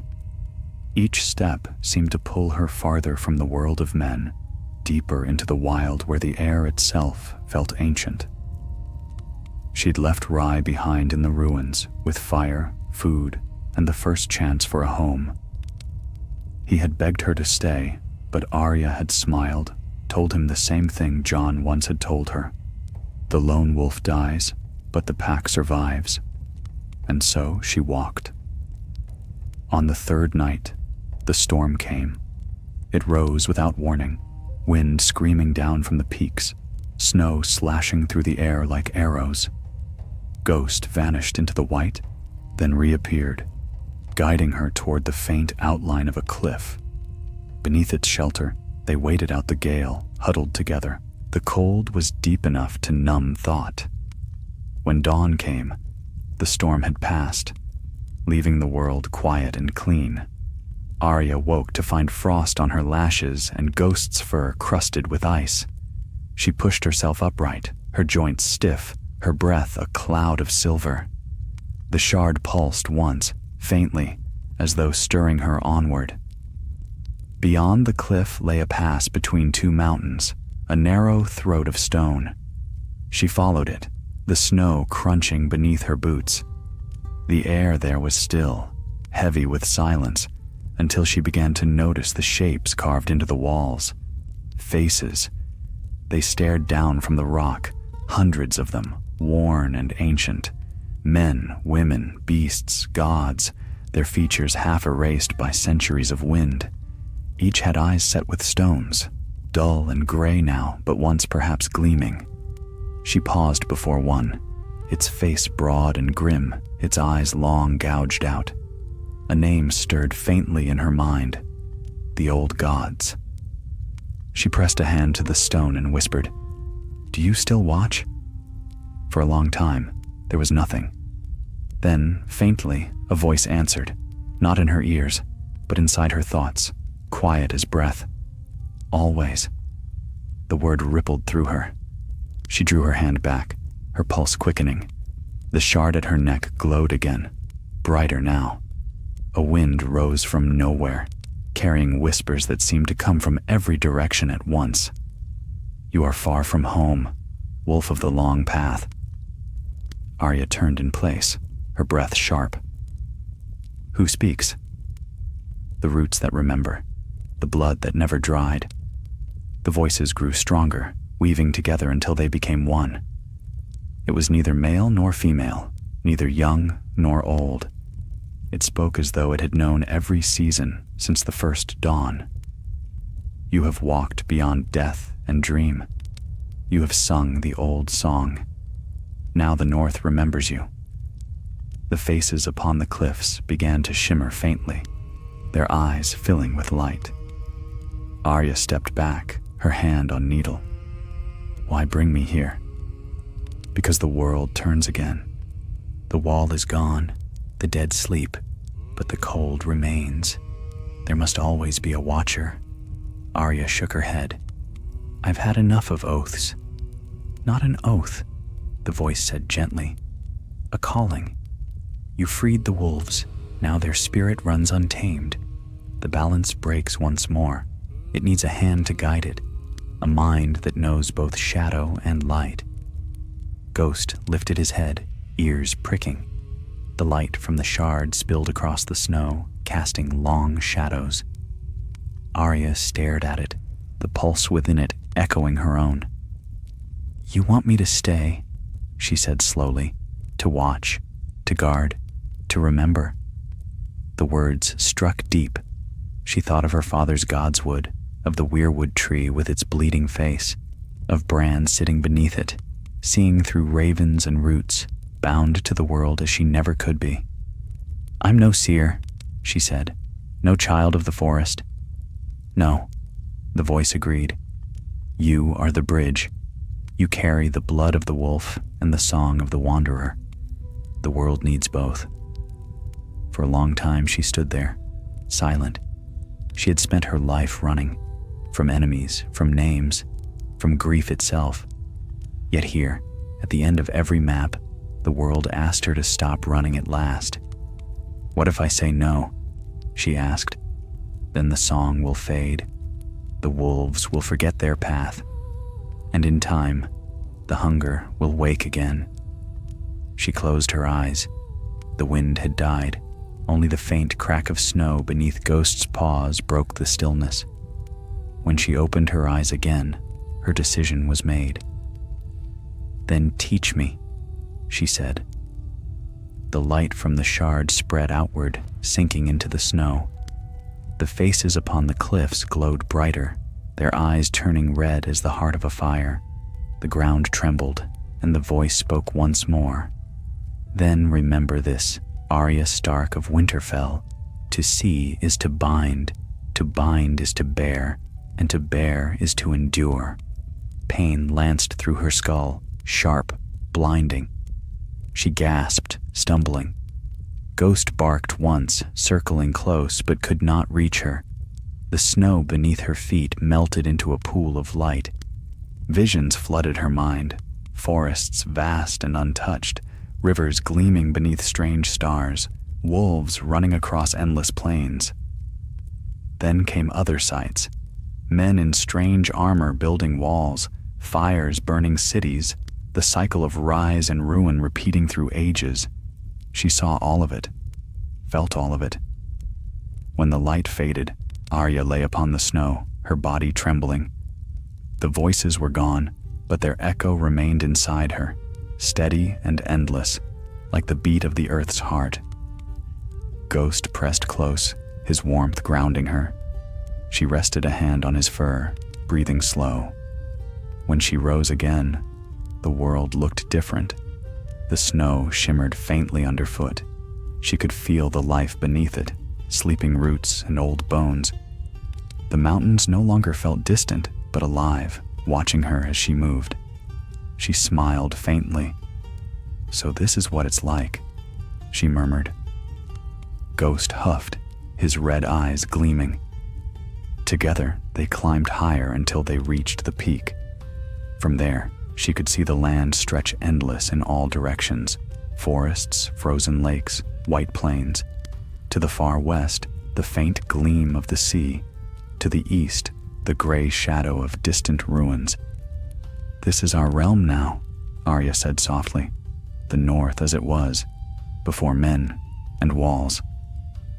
Ghost lifted his muzzle and howled. The sound rolled through the mountains, answered by others, distant, faint, but real. Wolves she could not see, yet knew were there. Arya's heart swelled. The pack endured. As the sun sank behind the peaks, she turned from the edge. The old gods whispered in the wind, their voices calm and eternal. The shard at her throat glowed one last time, then dimmed, its work done. Night fell, cold and clear. Arya built a small fire beneath an overhang of stone. Ghost lay beside her, his fur reflecting the flickering light. She stared into the flames and thought of all the paths she had walked, Braavos and Winterfell, the ruins beyond the sunset, the lands where time itself seemed to sleep. Every step had led her here. When she finally closed her eyes, sleep took her gently. She dreamed not of blood or shadow, but of a forest reborn, a land where wolves ran free beneath the stars, and the wind carried her song across the ages. And as the first snow of a new age fell, the mountain whispered her name, and the world remembered. Arya of the Wolves, Watcher of the North, Daughter of the Song.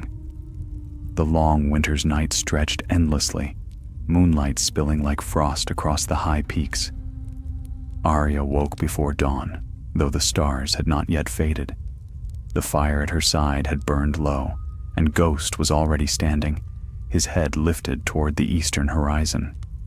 The air was so cold that each breath she took felt like swallowing knives. Yet she felt no fear, no ache, only purpose. The vision of the gods still lingered in her mind. She could feel them even now, their whispers threaded through the wind, their sight reaching through her eyes. The world had changed since her return, and so had she. When she looked at the snow, she could see the pulse of life beneath it, the slow heartbeat of roots and sleeping creatures, the faint echo of every foot that had ever touched the earth. Ghost turned toward her, his eyes burning red in the dim light. She reached down, brushing her fingers through his fur. "We have work yet," she said softly. "The world may sleep, but it still dreams." They descended the mountain that morning, following a path that wound like a scar through the rock. Below lay a wide valley veiled in mist, its floor shadowed by strange shapes that rose and fell as the fog shifted. It was not empty. As they neared, Arya saw fires, many fires, scattered like stars upon the ground. Men. She crouched at the ridge, Ghost silent beside her. Through the thinning fog, she saw a camp sprawling across the frozen plain. Dozens of tents stood in uneven rows, their poles of blackened wood. Men moved among them, wrapped in furs, their armor mismatched, their faces hidden by hoods. They bore no banners, no sigil she could see, yet their discipline was clear. They were soldiers. One voice rose among them, deep and rough. "We march at dusk," it said. "The witch has returned to the north. The gods favor us no more. We take her head, and the old world dies with her." Arya's lips tightened. The witch, they called her. She had heard the word before, in whispers that rode the wind since she had sung the song of the wolves. Men feared what they could not name, and fear was ever the weapon of fools. "Let them try," she murmured. The wind shifted, carrying her scent. Below, the camp stirred.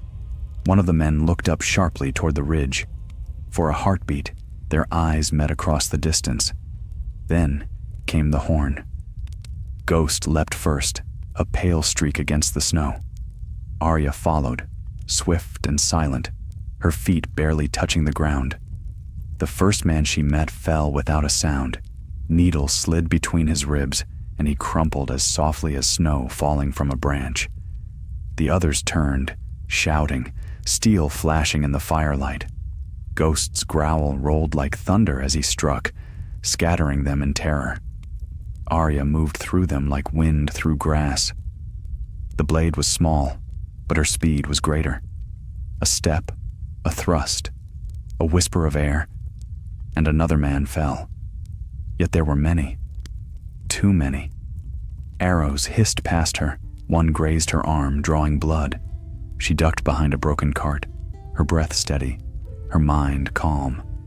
The shard at her neck flared suddenly, a pulse of cold light. Then she heard it. The howl.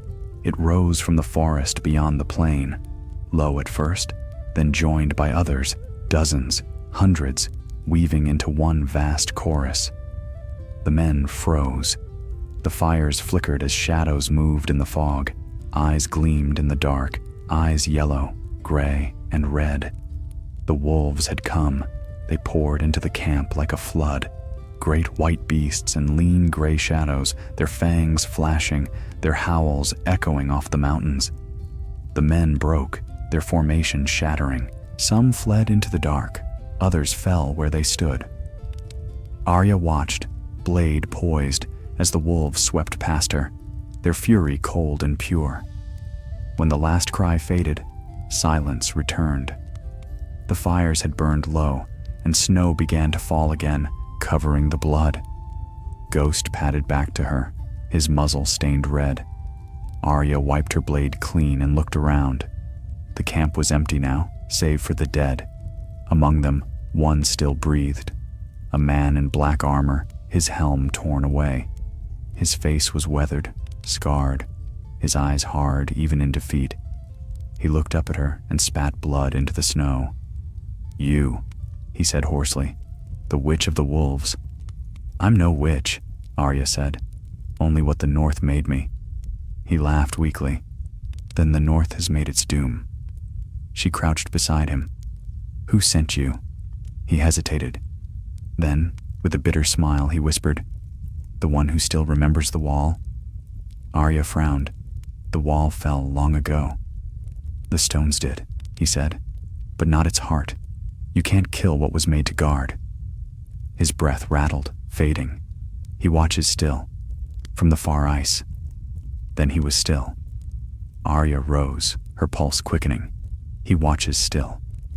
The words stirred something in her, a memory of cold deeper than death, of a night that never ended. Could it be? Could the wall itself still live, in some way? Ghost nudged her hand, breaking her thoughts. She looked down at him. "Then we go north," she said. They left the valley behind as the snow thickened. The wolves followed at a distance, silent shapes in the mist. Arya felt their presence like the beat of a single great heart. Hers, theirs, the North's. For days she traveled, ever northward. The land grew harsher, the sky dimmer. The trees vanished, leaving only barren ice fields stretching to the horizon. The wind no longer sang, it roared. At night, the aurora burned above in ribbons of green and violet, lighting her path. At last she saw it, the wall. Not the wall she had known, but what was left of it. It rose from the ice like a broken spine, half buried, half consumed by the glacier that had once been its prison. Yet beneath the ruin, it pulsed with light, cold, blue, alive. Arya stopped at its base. The shard at her neck answered, glowing in rhythm with that frozen heartbeat. Ghost paced beside her, restless, uneasy. Something stirred within the ice, a shape vast and dim, moving slow as thought. A voice, deep and hollow, echoed across the frozen air. "Little wolf." Arya's breath caught. Who speaks? The wall, the watch, the memory of what was sworn. "You're alive," she said softly. "Alive enough. You broke the silence when you sang. You woke me." She took a step closer, the ice beneath her boots creaking. "Why call me here?" "Because the world forgets too easily. You bear the song of the pack, but the pack is not only wolf, it is every oath, every bond. I was one of them once. Now I fade." Arya laid her palm against the ice. The cold bit deep, yet she did not flinch. "Then rest," she said. "You've guarded long enough."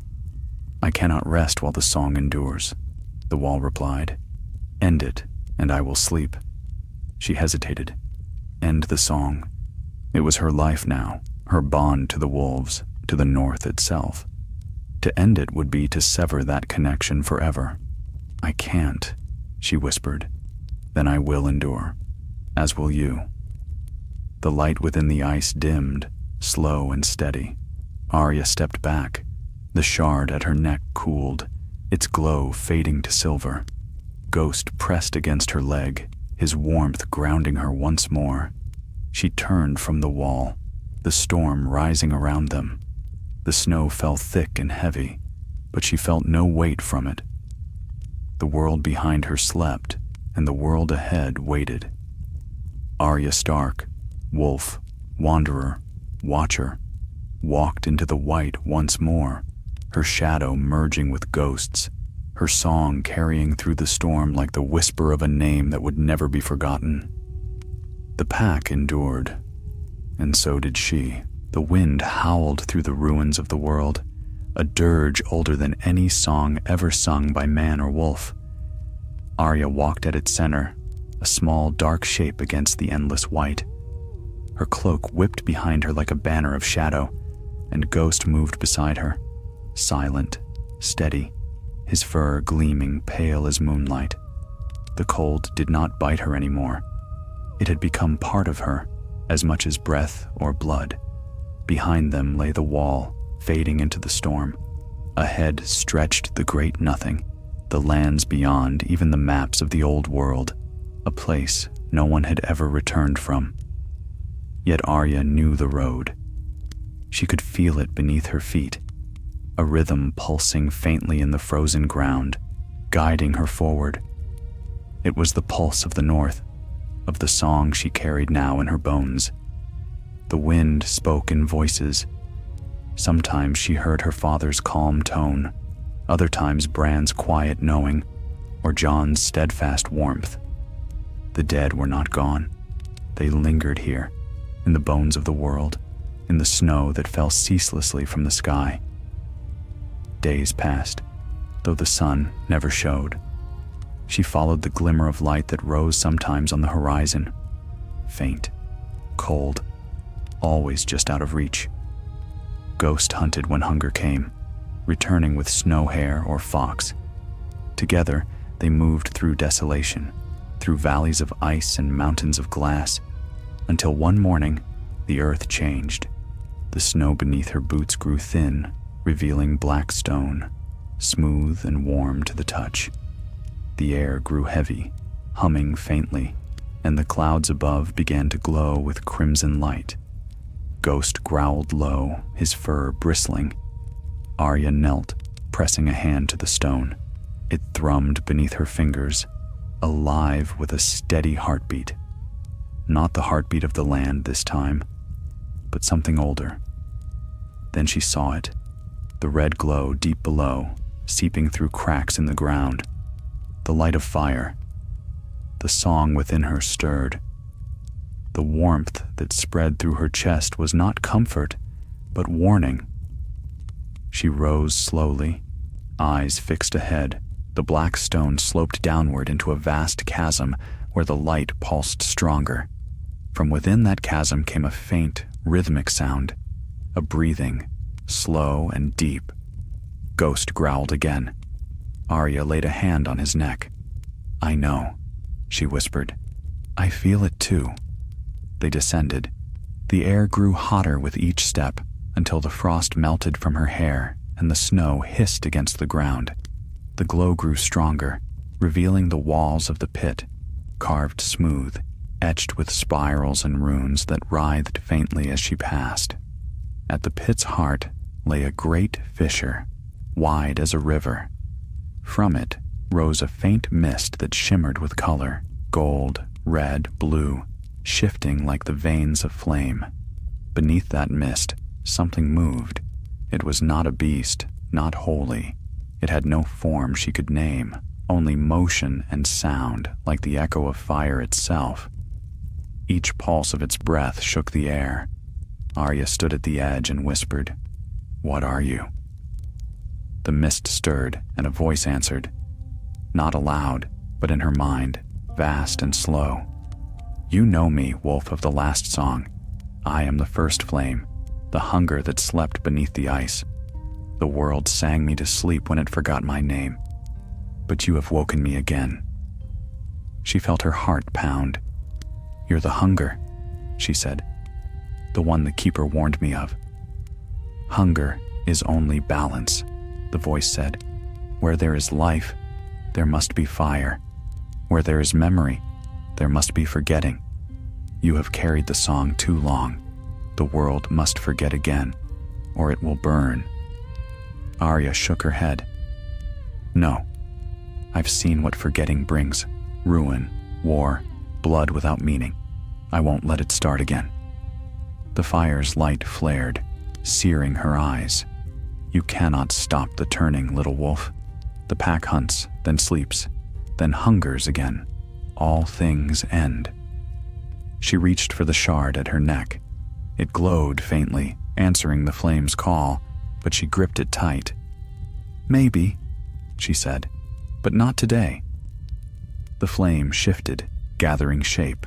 A form rose from the chasm, a giant of molten stone and fire, eyes burning with pale gold light. It towered above her, its breath a storm of heat. Ghost leapt forward, teeth bared, but Arya caught his fur. "No," she said softly. "This is mine." She stepped to the edge of the pit. The heat scorched her skin, but she did not waver. "You call yourself balance," she said, "but all you bring is ending. You feed on what's made, you devour every memory. That's not balance, it's cowardice. You hide behind silence." The being's laughter rolled like thunder. "And what will you do, child of snow and shadow?" Arya raised the shard. Its light burst through the storm of fire, silver and white, cold as moonlight. The two lights clashed, fire and frost, song and silence. The ground split beneath her feet. She closed her eyes and remembered the pack. Nymeria's golden gaze, Jon's quiet smile, her father's steady hand. Every life she had ever taken, every name she had ever spoken. She drew them all together in her heart and whispered the words the gods had given her. "From frost and blood, from bone and howl, we are one." The shard blazed, the fire screamed, Ghost howled, and the sound was taken up by 1,000 unseen voices, the wolves, the dead, the north itself. The flames surged, but Arya did not move. The shard in her hand melted into her skin, its light flowing into her blood. Pain tore through her, but she held firm. She felt the fire's strength, its rage, its endless hunger, and then she felt it yield. The flames dimmed, their fury collapsing inward until only embers remained. When the light faded, Arya stood alone. The chasm had sealed itself, the heat gone. The air was cool again, the silence deep. Ghost whined softly and pressed his head against her leg. She knelt, resting her hand between his ears. "It's over," she said. But as she spoke, she realized the truth. The shard's light was gone, but its warmth remained within her. She could still feel the hum of the world, the quiet pulse beneath every stone. The hunger had not been destroyed. It had become part of her. She rose slowly, the snow beginning to fall once more from the sky. The black stone was already whitening beneath the touch of frost. Far away, a faint howl rose, then another. The wolves still ran. Arya turned her face toward the wind. "The pack endures," she said softly. The words echoed across the barren land, carried by the wind until it seemed the whole world whispered them back. She smiled, faint but real, and began to walk. The storm closed around her, soft and cold. Ghost followed close, his eyes twin sparks in the dark. Together, they vanished into the white, leaving only footprints that the falling snow quickly claimed.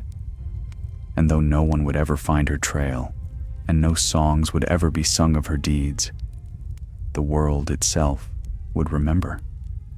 In the whisper of wind through pine, in the howl of wolves beneath the moon, In the hush of snow upon stone, her song would linger. Arya Stark of Winterfell, the wolf beyond the world, the one who walked where no map could follow. And as the long night ended, the first dawn broke over the frozen lands, pale and clear. The light touched the mountains, the forests, the ruins of the wall, and the sleeping north stirred again. For the world was not ending, it was beginning anew. And somewhere within it, unseen, a lone wolf ran beneath the rising sun.